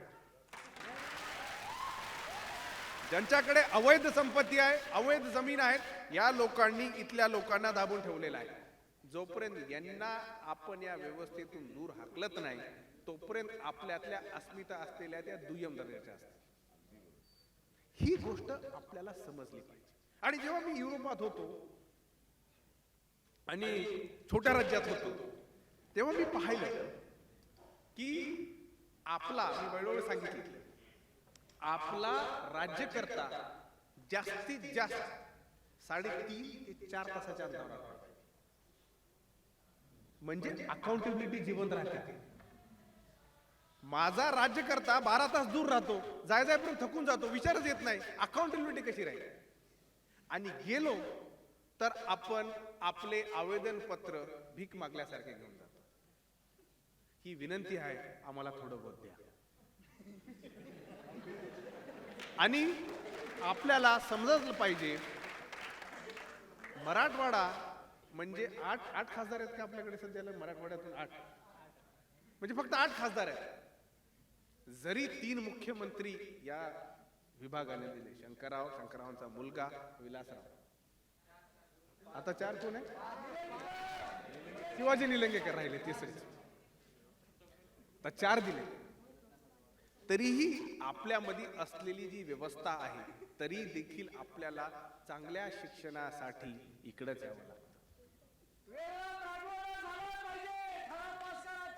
तरी आपण चांगल्या नोकरीसाठी चांगल्या संधीसाठी आपल्याला इकडंच आलं पाहिजे. पाटील साहेब आले, आम्ही सगळे यावंच लागलं. आता हे बघा, आपण जेव्हा इथं येतो आपल्यामध्ये सांस्कृतिक वैभव पण नाही. इथं आलं की नाकातून पुणेरी भाषा बोलण्याचा प्रयत्न करतो.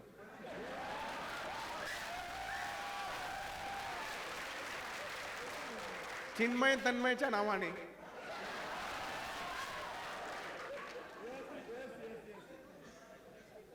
तुमच्या मायच्या तोंडातून तुम्हाला दिलेली तुमची भाषा देखील तुम्हाला कमीपणाची वाटते. म्हणजे किती मोठा सांस्कृतिक वार तुमच्यावर झालेला आहे.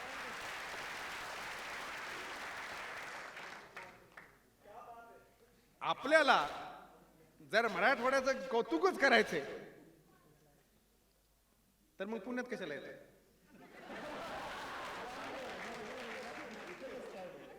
दोन्ही बाजू चुकीच्या नाहीत आणि दोन्ही बाजूच खऱ्या नाहीत. आपल्याला आपला जो गौरवशाली इतिहास आहे त्या गौरवशाली इतिहासाला समीक्षकपणे पाहिलं पाहिजे. त्याला धर्मांधीय भूमिकेतून जातीय भूमिकेतून न पाहिलं पाहिजे. कारण आपल्या स्वाभिमानासाठी आहुती देणारे हे अनेक जातीचे लोक होते, पण काही विशिष्ट जातीच्या लोकांचा कुठं आपल्याला संदर्भ भेटत नाही. मराठवाड्याची शेड्यूल कास्ट फेडरेशन 1936 सालापासून या फेडरेशनने मराठवाड्याच्या मुक्तीसाठी केलेलं अमूल्य योगदान. 1938 साली बाबासाहेबांनी त्यांच्या औरंगाबादच्या सभेत त्यांच्या केडरला सांगितलं की निजामावर भरोसा करणं बंद करा, तुम्हाला तुमच्या मुक्तीचा मार्ग शोधावा लागेल. शेड्यूल कास्ट फेडरेशन बाबासाहेब आंबेडकरांच्या नेतृत्वामध्ये लढते आणि जमिनीचा लढा बाबासाहेब औरंगाबादमधून सुरू करतात. तर म्हणून हे समजूत घेत असताना देखील आपण ह्या महत्वाच्या इतिहासाला आपल्या पापणीवर धरलं पाहिजे. आणि बाबासाहेबांचं जसं महाजनपद होती तसा त्यांचा विचार होता. इथं औरंगाबाद आणि पुणे मार्गावर येणारा एक मोठा गोदावरी नदी आहे, तिथं बाबासाहेबांना एक चांगला पूल बांधून मोठे हायवे तयार करायचे होते. आज आपल्याकडे हायवे आहेत. 1940च्या दशकामध्ये बाबासाहेबांचा त्या प्रकारचा तो प्लॅन होता. बाबासाहेबांना आकर्षण औरंगाबादकडे का झालं?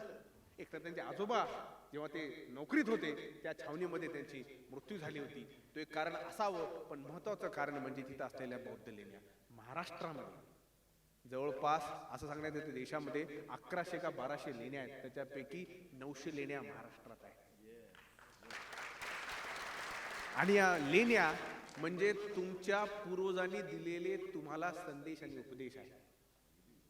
आपण आपला दृष्टिकोन त्या प्रकारचा जिवंत ठेवला पाहिजे.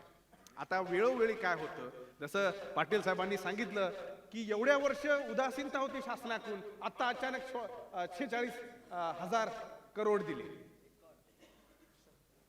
अचानक 46,000 करोड दिले आणि भारताचे मुख्यमंत्री अमित शहा हैदराबाद लिबरेशन डे हैदराबाद मध्ये करतात. आमच्या मराठवाड्याचे लोक अरे आमचं संपादकीय आमच्या नावावर येते की नाही त्याच्यासाठीच परेशान. हे दुय्यम दर्जाचं वागणूक नाही का? तुम्हाला वाटत नाही का की तुमच्यातलाही कुठला तरी गौरव असा जिवंत पाहिजे? शासनाच्या आजच्या बातम्या मी चालत होतो की मराठवाड्याच्या संदर्भातला एक औपचारिक राहायचा आपल्याकडे झेंडा वंदन केलं. आमचे लोक इकडचे पुणे मुंबईचे बिचारे आजही खूप लोक जातात परत मराठवाड्याला 17 सप्टेंबरला जाऊन झेंडा वंदन करून येतात. एक आपला एक तो स्वाभिमान आहे, त्याच्यात काही वाईट नाही. आणि जेव्हा मराठवाड्याचा आपण विषय करतो तेव्हा असं मुळीच डोक्यात मांडू नका की आम्ही अमुक राज्याचा विरोध करतोय किंवा आम्ही अमुक देशाचा. असं नाही. मराठवाडा भौगोलिक दृष्टिकोनातून पाहिला तर भारत राष्ट्राचा हृदय आहे. दख्खणी आपली जी भाषा आहे दख्खणी आहे. उर्दूचा संगम आहे, फारसी आहे, मराठी. आणि मराठीचा उगम कुठून झाला हो? मराठवाड्याचा उगम हा मराठवाड्यात झालेला आहे. पण मराठीच्या भाषेवर राज करणारे लोक मुंबई पुण्यात आहेत.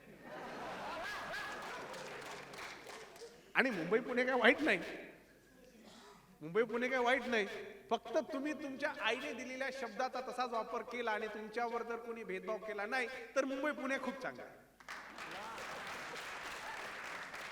आपल्याकडे अनेक उपक्रम आपल्याला अनेक ठिकाणी शासन अशासनामार्फत दिसतात. मला तरी समन्वय समितीला एक आवाहन करायचं की तुम्ही एक मराठवाडा संशोधन केंद्र असं एक स्थापन करा आणि हे state of the art highest क्वालिटीचं बनलं पाहिजे. सरकारच्या पैशावर अवलंबून राहूच नका.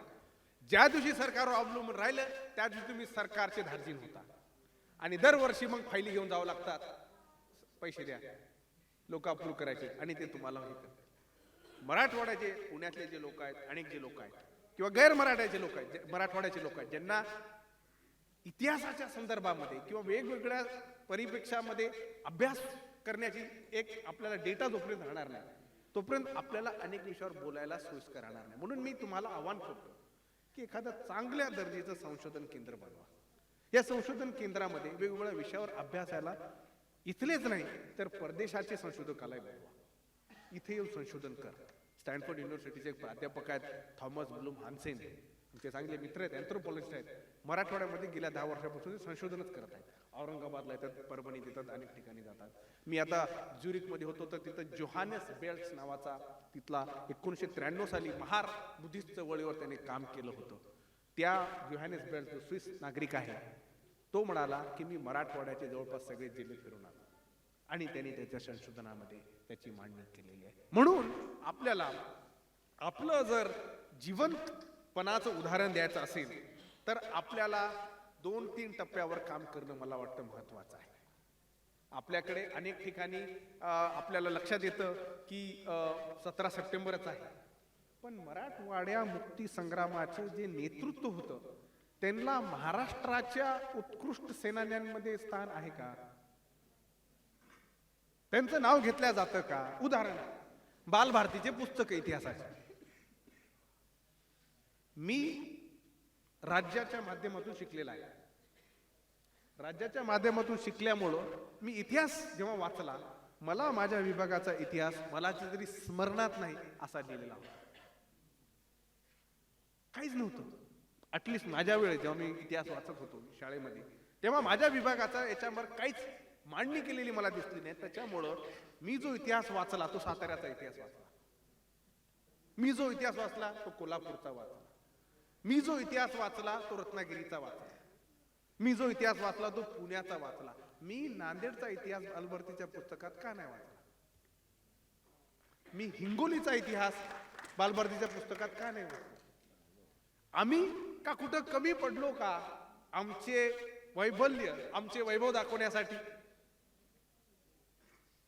म्हणून आपल्याला जोपर्यंत स्वतंत्र एक संशोधन केंद्र बनणार नाही आणि याच्यातून अनेक वर्ष चर्चा चालू द्या, डिबेट होऊ द्या. अचानक तुम्ही भूमिका घेऊ नका स्वतंत्र मराठवाडा पाहिजे की अहो ती चर्चा करू द्या ना. आणि दुसरी गोष्ट मला काय मराठवाड्याचं नेतृत्व करायचं नाहीये, तुम्ही उगा डोक्यात घालून घेऊ नका. तुम्ही असं काही हे करून घेऊ नका. मी फक्त तुम्हाला तुमच्यातला आत्मसन्मान जागा करण्याचा प्रयत्न करतो आणि तो आत्मसन्मान तेव्हाच जागेल जेव्हा तुम्ही अशा कठोर विचारांचा विचार करणार. रॅडिकल, भोसले साहेब जसे रॅडिकलचा शब्द वापरले, तोपर्यंत रॅडिकल विचार याच्यावर तुम्ही करू शकणार नाही. तोपर्यंत असंच कुठं ना कुठं फुटनोट किंवा साईड लाईन मध्ये होऊन आणि वेळोवेळी आमचे माजी आमदार साहेबांनी पत्र दाखवलं, त्यांची त्याच्यात विनंती आहे की स्मारक बनवा, बाकीच्या त्यांच्या गोष्टी आहेत, त्यांच्या हे गोष्टी आहेत, त्याचं एक टाकायचं असतं मराठवाडा स्वतंत्र बनवा. विदर्भवाले पण लढत आहेतच ना. तेलंगणाने आपलं स्वतंत्र राज्य बनवून घेतलंच ना. इथं असलेली जहागीरदारीचा परिणाम असा झाला की नक्षलवादी इथं तयार झाले. तेलंगणाचं उदाहरण, आंध्र प्रदेशचं उदाहरण बघा. आपल्या बॉर्डरला किनवट आणि बाकीच्या ठिकाणी नक्षलवादी होते. का होते? कारण जिथं जमीनदारी होती जिथं जिथं दडपण आली तिथं लोकांनी विरोध केला. म्हणजे हवे असलेल्या विचारांचा त्यांनी घेतला आणि विरोधात लढत राहिले. तसं आपल्या इकडे आजही मराठवाड्यातली पोरं आपल्या इकडे शाळेत जातात आणि 10वीच्या नंतर इकडे येतात. आता चांगलं वाईट याच्यात नाही, या चांगली गोष्ट आहे, पण इथं आल्यावर तुमच्याकडे व्यवस्था आहेत का? आता खूप वेळा मला एकदा प्रश्न विचारला, मी दलित पॅंथरच्या एका मराठवाड्याच्या कार्यक्रमात गेलो, की बाबा करायचं तर कसं करायचं स्वतंत्र मराठवाडा, तुझं जी भूमिका जी आहे इथं कसं करता येईल, याच्यामध्ये बाकीच्या आपल्या अर्थव्यवस्था. चांगला प्रश्न आहे. खनन आहे. झारखंड एकमेव राज्य असं आहे जे उत्खननाच्या जोरावर नवीन राज्य बनू शकतं. तर आपल्याकडे असलेले उत्खनन जे आहे, मग सिमेंट असेल किंवा कोळसा असेल, असे अनेक प्रकारचे जोपर्यंत आपण संशोधन करून सांगणार नाही. आपण आता काय करतो, आपण राज्याच्या पण अनेक वेळा केंद्र शासनाच्या पॉलिसीजवर, नियोजनावर आपण आपलं लढवत असतो. तुम्हाला माहित असेल, लातूरला मागच्या वर्षी दुष्काळ होता, तर रेल्वेनं पाणी पाठवलं. तर हा फक्त नैसर्गिक मुद्दा नाही, हा नियोजनाचा मुद्दा देखील आहे. ज्याच्याकडे सुनियोजन असेल ते अरब राष्ट्रांमध्ये पाऊस पडतो का रोज? तरी देखील तिथल्या लोकांना पिण्यासाठी पाणी आहे की नाही? मग आमच्या लातूरकरांना पाण्याची टंचाई का भोगावी लागते? पाण्यासाठी रेल्वे का पाठवावी लागते? माझ्याच काळात जवळपास 2006-07 किंवा त्याच्या आधी नांदेडमध्ये दुष्काळ होता आणि दुष्काळ पाणी त्याच्याने यायचं. आजही टँकर करांचे माफी आपल्याकडे आहेत. मूलभूत नैसर्गिक सुविधा पुरवठा करण्यासाठी देखील आपल्याकडे शासनाची पूर्ण टीम तयार नाही. मी तुम्हाला सरळ सांगितलं ना, छोट्या फायली जरी शासनाकडून अप्रूव्ह करायच्या, तुम्ही तुमच्या लोकल जिल्हा कार्यालयात जाता, तो काय म्हणतो, वर पाठवले. वर कशाला पाठवतोस? आम्ही वर कशाची वाट बघायची? इथला इथं निर्णय घे. तशी व्यवस्था इथं तयार झाली पाहिजे, जेणेकरून आमचा शेतकरी कुटुंबातला पोरगा जर एखाद्या स्कॉलरशिपसाठी अर्ज करतोय, अर्ज केला तर त्याचा अर्ज कुठंतरी पुण्यात अडकतोय, त्याचा अर्ज जर तिथल्या तिथंच मराठवाड्याच्या विभागात अडकला तर तो फटकन जाऊन आपलं रेल्वे घेईल किंवा गाडी घेईल किंवा एसटी बसने जाईल, 2-3 तासात तिथल्या अधिकाऱ्यांना भेटल आणि तिथलं काम करेल. पुणे म्हणलं की जीवावर येतं, राहायचं कुठं, खायचं कुठं, इथं ओळखीचे लोक नाहीत, आणखीन मोठी अडचण होणार नाही. पुणे नाही तर मुंबईला गेलं तर आणखीनच वेगळा प्रकार आहे. अशा प्रकारामध्ये आम्हाला कशाला जगू द्या? आम्हालाही आमचा असलेला एक व्यक्तिमत्व आहे, आमचाही स्वाभिमान आहे. स्वित्झर्लंडमध्ये जेव्हा मी त्यांच्या नॅशनल म्युझियम मध्ये गेलो, तर ते आपला इतिहास सांगत होते आणि एकदम हायफाय. झुरिकच्या स्टेशनच्या बाहेरच आहे, तुम्हाला कधी वेळ भेटला तर जा. आणि तिथं त्याच्यामध्ये 4 देश मिळून एक स्वित्झर्लंड आहे. 4 त्यांचे प्रमुख भाषा आहेत, जर्मन, इटली, फ्रेंच आणि एक रोमश अशी काहीतरी भाषा आहे.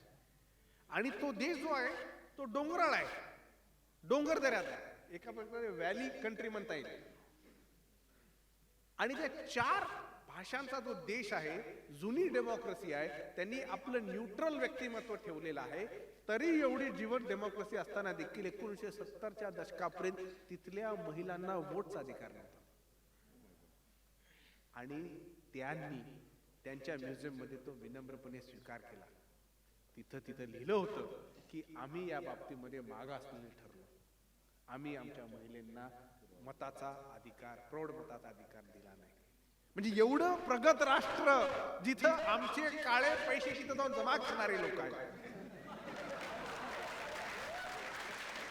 आणि तुमच्या आमच्या सारखे आजही 15 लाखाची वाट पाहत आहेत. तर मी गेलो, मला 15 लाख तुमच्या आधी भेटतात का म्हणून स्वित्झर्लंडला बघायला. असा हा देश. आणि प्रगत पुरोगामी विचार जेव्हा जिवंत असतात तेव्हा स्वतःची चूक मान्य करायला लोकांना काय वाटत.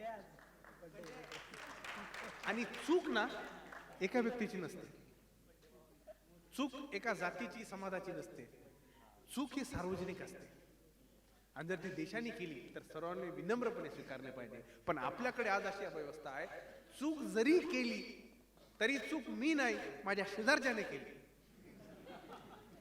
चूक स्वीकार करणं देखील एक धार्मिक रंग घेत आहे, एक जातीय रंग घेत आहे. आपल्याला या भानगडीत नाही पडलं पाहिजे. विशेष करून युवक जे आलेले आहेत जोगदंड साहेब सांगत होते 25 डिग्रीचे मालक की बाबा मी त्यांना ऑलरेडी सांगून ठेवले की तो येणार आहे, तुम्ही जाऊ नका.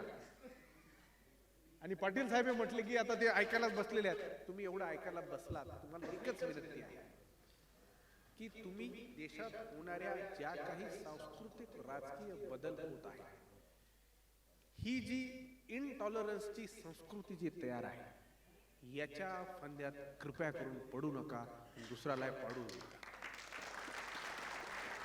भावनिकतेचा भांडवल करून तुमच्या पोटामध्ये अन्न जाणार नाही. शाळेमध्ये कॉलेजमध्ये चांगले मार्क घेऊन चांगली नोकरी भेटूनच मग तुम्हाला तुमच्या खऱ्या राष्ट्रहिताची राष्ट्रभक्तीची चिन्हे तुम्हाला देता येतील.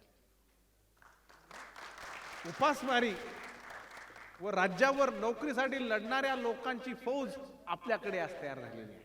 आणि अशा फौजा उद्या कुठे ना कुठे त्रस्त होऊन क्रांतीचा मार्ग स्वीकारतील अशी भीती शासनाला नसायला पाहिजे का?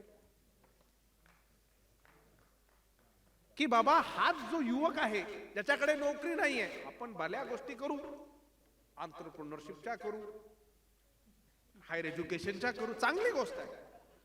पण मूलभूत सुविधा त्या व्यक्तीपर्यंत पोहोचतच नाहीत, तर उपाशी माणसाला दोन गोष्टी दिसतात. एक त्याच्या भुकेची कीव, आणि त्या भुकेच्या कीवीतून दोन गोष्टी दिसतात. एक अन्न, नाहीतर अन्न खाणारी व्यक्ती. तो अन्न तरी खाईल, नाहीतर त्या अन्न खाणाऱ्या व्यक्तीला तरी खाईल. अनेक विचारामध्ये सांगले आहे की ईट द पुअर, असं एक पश्चिम राष्ट्रामध्ये एक आहे. ईट द रिच, सॉरी, श्रीमंत माणसाला खा. सांकेतिक पण आहे, प्रॅक्टिकल पण आहे.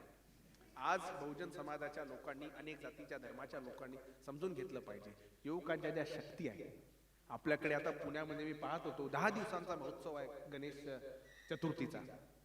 मी विनंती करतो तुम्हाला, तुम्ही गणेश भक्त असाल असू द्या, तुमचं तुम्हाला गणपती मुबारक. पण 10 दिवस युवकांनी केवळ त्याच्या अवतीभोवती न राहता शासनाच्या, प्रशासनाच्या, देश हिताच्या काय गोष्टी आपल्याने होऊ शकतात का याचा विचार केला पाहिजे. नुसतं डोळे बंद करून आरत्या करून तुमचे पोट भरणार नाही आणि देशाचं हित होणार नाही. मी युगोस्लाव्हियामध्ये 2 वर्ष आधी होतो आणि तिथं मला श्रमदान नावाची कल्पना तिथं इथं माहित होतं, पण कधी पाहिलं नव्हतं. तिथं ऐकलं श्रमदान म्हणजे काय, की एखाद्या विशिष्ट वयात आलेली व्यक्ती ज्याच्याकडे एका प्रकारची शक्ती आणि ऊर्जा आहे, त्या व्यक्तीला देशाच्या फिजिकल इन्फ्रास्ट्रक्चर बांधणीसाठी त्या व्यक्तीचं योगदान घेतलं जातं. म्हणजे कसं, तुम्ही समर कॅम्पला जा 2 आठवडे समर कॅम्पमध्ये काय करा, तर पुलं बांधा, शाळा बांधा, घरदार बांधा. तुम्हाला खरं तुमच्या शक्तीचं द्यायचं, किंवा गार्डन बांधा, किंवा अनेक प्रकारचे तुम्ही मैफिली बनवा.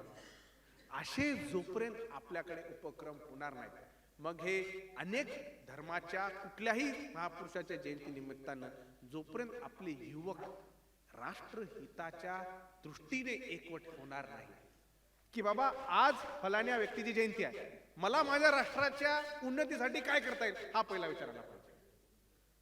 माझ्या राष्ट्राच्या बांधणीसाठी माझ्या रक्ताचं, माझ्या घामाचं काय योगदान असलं पाहिजे हे आपल्या डोक्यात विचारायला पाहिजे.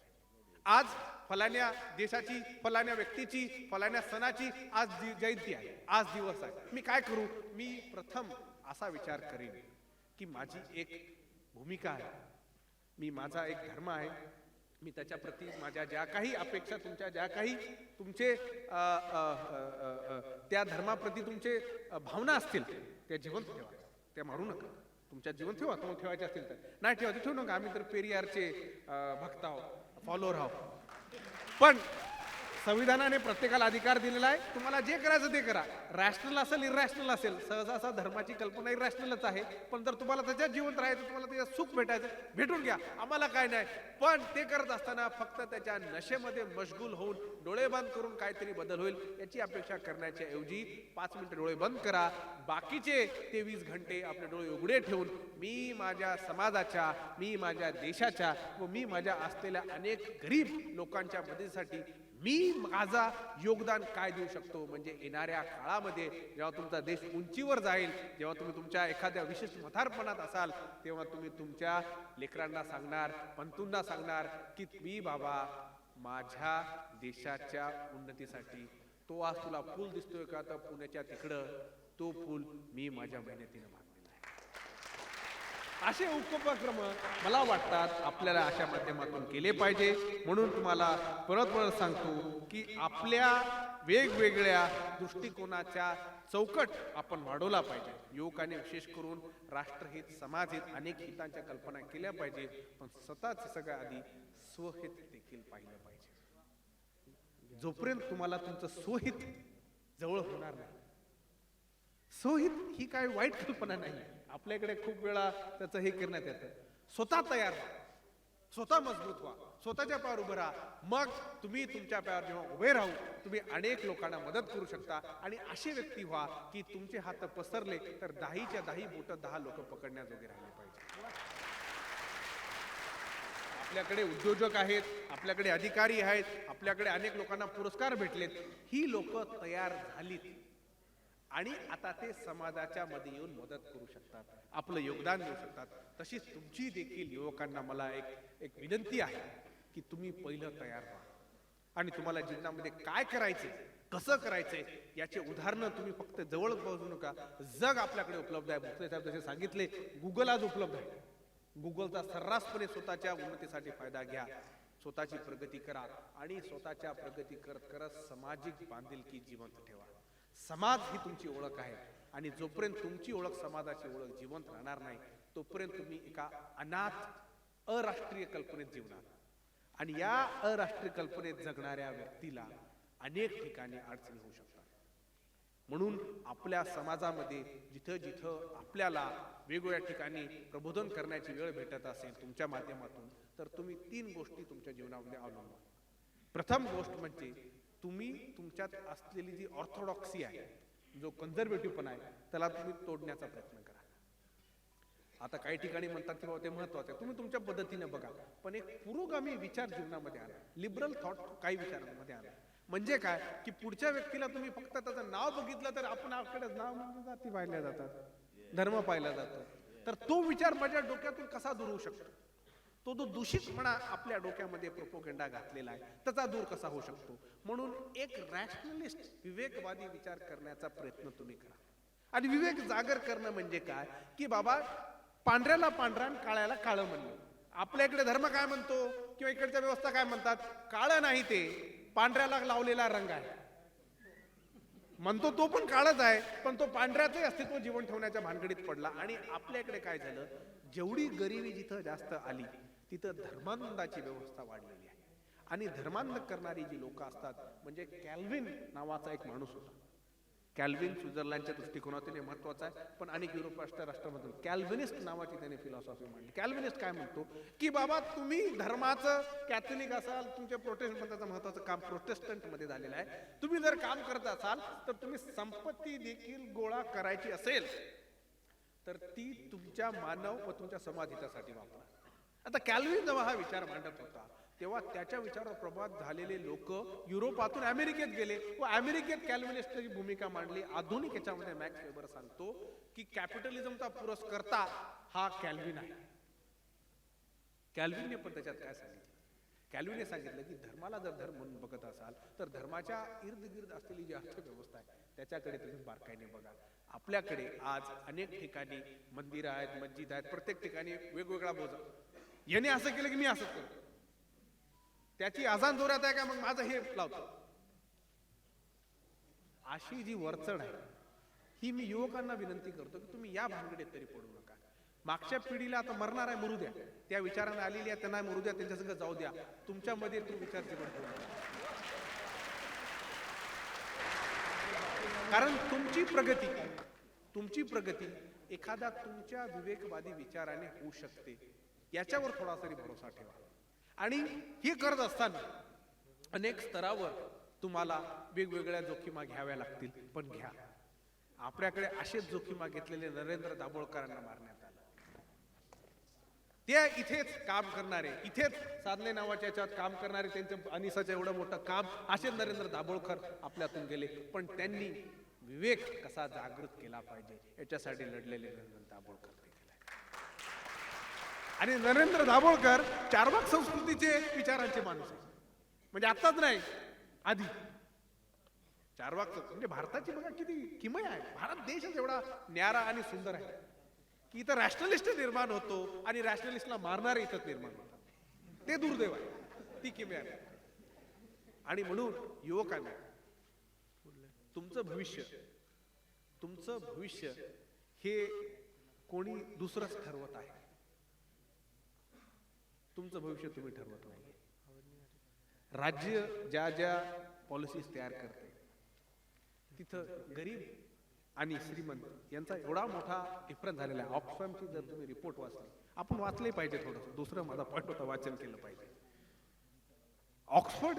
ऑक्सफॅमच्या रिपोर्टमध्ये गरीब श्रीमंतीच्या याच्यात सांगण्यात आलं की 2015 का 16 पासून दररोज 4 का 5 मिलियनियर तयार झालेले आहेत भारतामध्ये.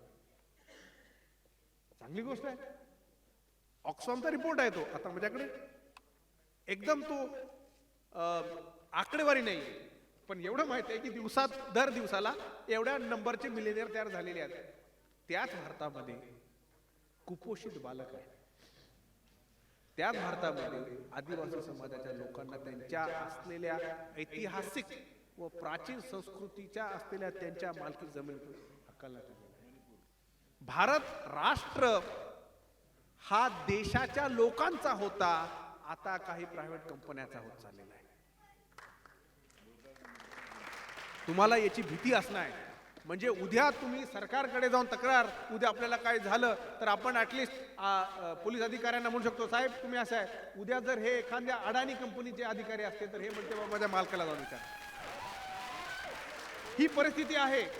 एअरपोर्ट तुमचे बाकीच्या ठिकाणी विकत घेण्यात आलेत. म्हणून तुम्ही या गोष्टीकडे सतर्कतेने कृपया करून पहा.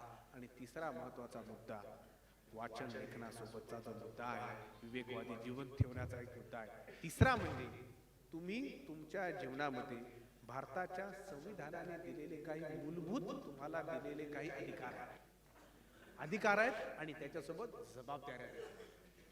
त्या जबाबदाऱ्या तुम्ही राष्ट्रहितासाठी कशा वापरा.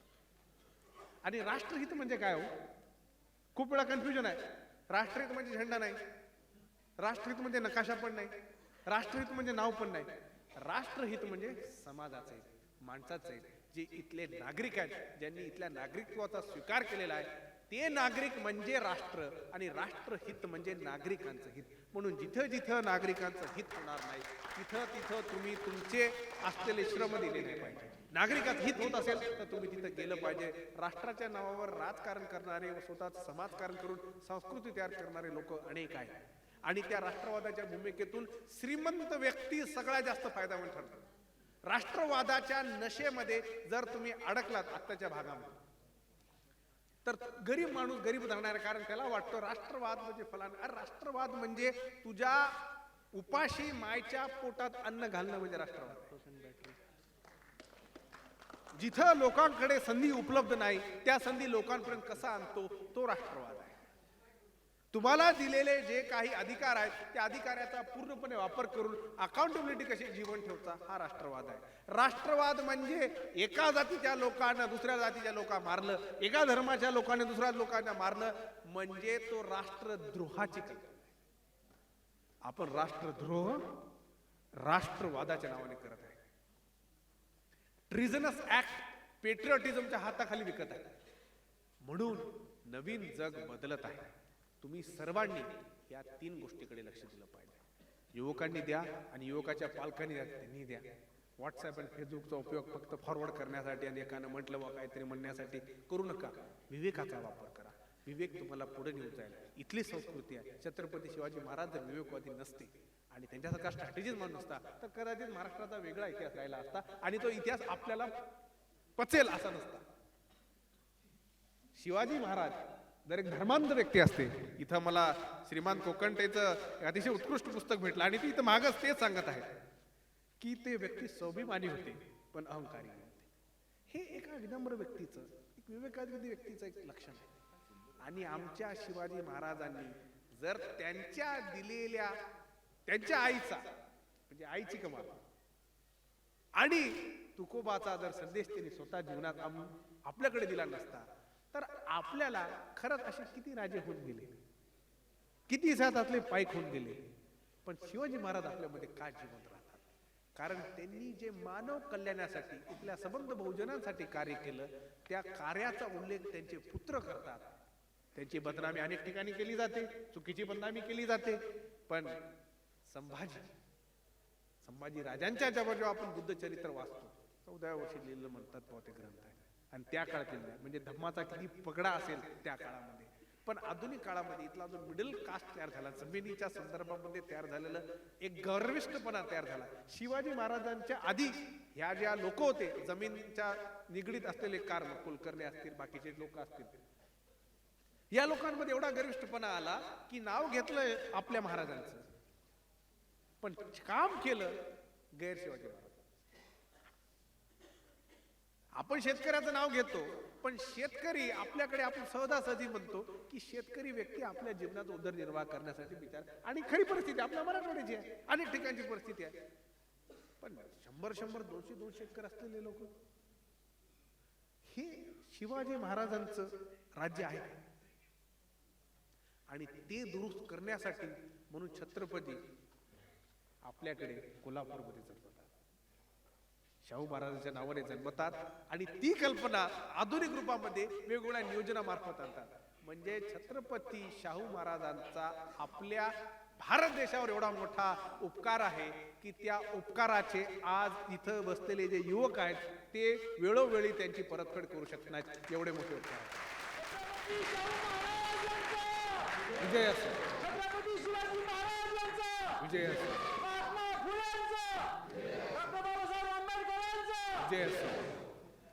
आता म्हणून जोपर्यंत आपल्याला ह्या गोष्टी आपल्या जीवनामध्ये येणार नाही तोपर्यंत आपण आपल्या आयुष्याचं भलं करो का न करो हा दुसरा मुद्दा राहणार आहे. मी तुम्हाला विनंती करतो तुम्ही स्वतः सजग व्हा, स्वतः तयार व्हा, स्वतः तर्कशील व्हा, समीक्षक व्हा. प्रत्येक गोष्टीला डोळे झाकून तुम्ही स्वीकार करू नका. अनेक गोष्टींना तुम्ही आपल्या पद्धतीने विचार करा. आणि परत परत सांगतो, राष्ट्र कल्पना कोण्या धर्माची नाही, कोण्या एका संस्कृतीची नाही, कोण्या एका जातीची नाही. राष्ट्र कल्पना ही नॅशनल इंटिग्रेशनची आहे, राष्ट्र एकात्मतेची आहे. जिथं जिथं राष्ट्राच्या एकात्मतेचा प्रश्न येईल तिथं तिथं राष्ट्रहिताची गोष्ट येईल, तिथं राष्ट्रवादाची गोष्ट होईल. पण या आजच्या सांस्कृतिक राष्ट्रवादाच्या नशेत पडला तर तुम्ही स्वतःला एखाद्या धर्माचा, एखाद्या जातीचा म्हणून स्वतःला एवढं मागासलेपणाचे करणार आहात की तुमची प्रगती जी आहे, तुमची प्रगती कधी अधोगती झाली आणि कधी तुम्ही वयाच्या 30 आणि 40 आलात आणि कधी घरामध्ये असलेले जेवढं काय छोटं मोठं शेत होतं, घरादाराची काय भांडी होते कधी निघून जातील तुम्हाला लक्षात येणार नाही. आणि तेव्हा एक पिढी डिप्रेस्ड पिढी म्हणून निर्माण होईल. मला ती तुमच्यासोबत व्हायला नको म्हणून तुम्हाला एवढं मार्गदर्शन तरी करायला आलो. तुम्ही हा संदेश तुम्ही आपल्या जीवनामध्ये घ्या, पालकांनाही सांगा, पालक विद्यार्थ्यांना सांगा, आपल्या पाल्यांना सांगा. हा विशेष संदेश आपल्या समाजामध्ये घेऊन जा. आणि कोण्याही थोर महापुरुषांना जेव्हा जेव्हा आपण त्यांचं वंदन करतो त्यांच्या वंदनाच्या सोबत त्यांचे विचारच घ्या.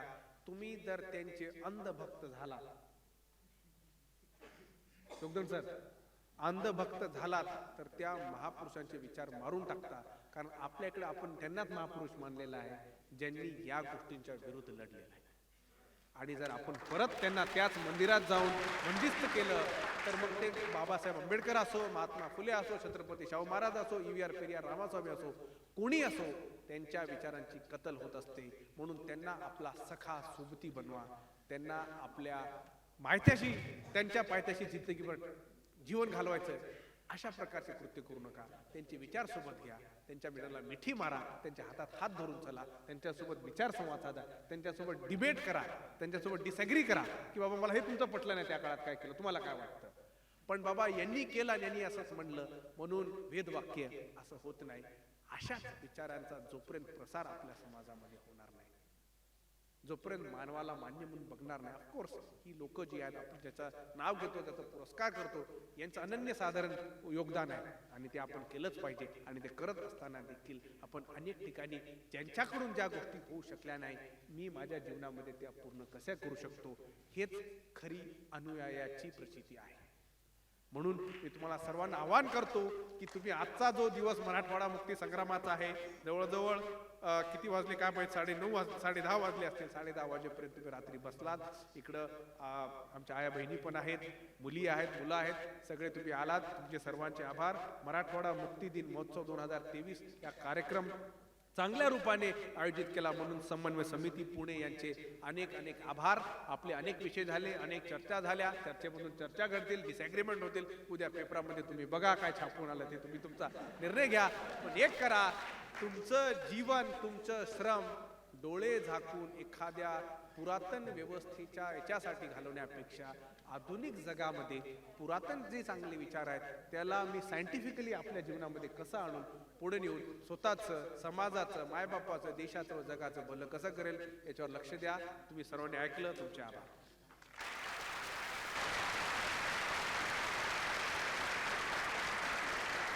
आणि यांचे देखील आभार. तुम्ही खूप चांगली सूत्रसंचालन केलं.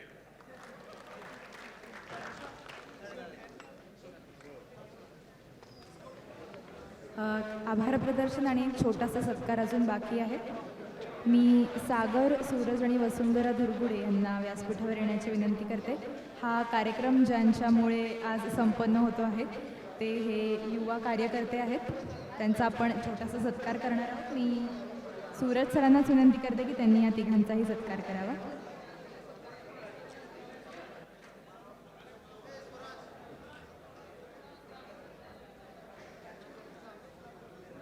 यानंतर कार्यक्रमाची सांगता ॲडव्होकेट विलास राऊत यांनी आभार प्रदर्शन करून करावी अशी मी त्यांना विनंती करते. हॅलो, नमस्कार. आपल्या या आजच्या कार्यक्रमासाठी मराठवाडा मुक्ती दिन अमृत महोत्सवानिमित्तानं या ठिकाणी प्रमुख पाहुणे म्हणून मानवश्री रामनाथ पोकळे सर, विशेष अतिथी म्हणून खास डॉक्टर सूरज एंगडे सर यांचे मी मराठवाडा समन्वय समितीच्या वतीनं मनापासून आभार व्यक्त करतो. तसेच मराठवाडा भूषण पुरस्कारांचे मानकरी ठरलेले प्रशासकीय पुरस्कारामधील देवीदास गोरे, सामाजिक पुरस्कारमधील द प्राईड इंडिया, शैक्षणिक पुरस्कारासंबंधित माननीय डॉक्टर बबन जोगदंड आणि उद्योग पुरस्कारासंबंधित अनिरुद्ध चव्हाण सर यांचे सर्वांच्या समन्वय समितीच्या वतीनं आभार मानतो.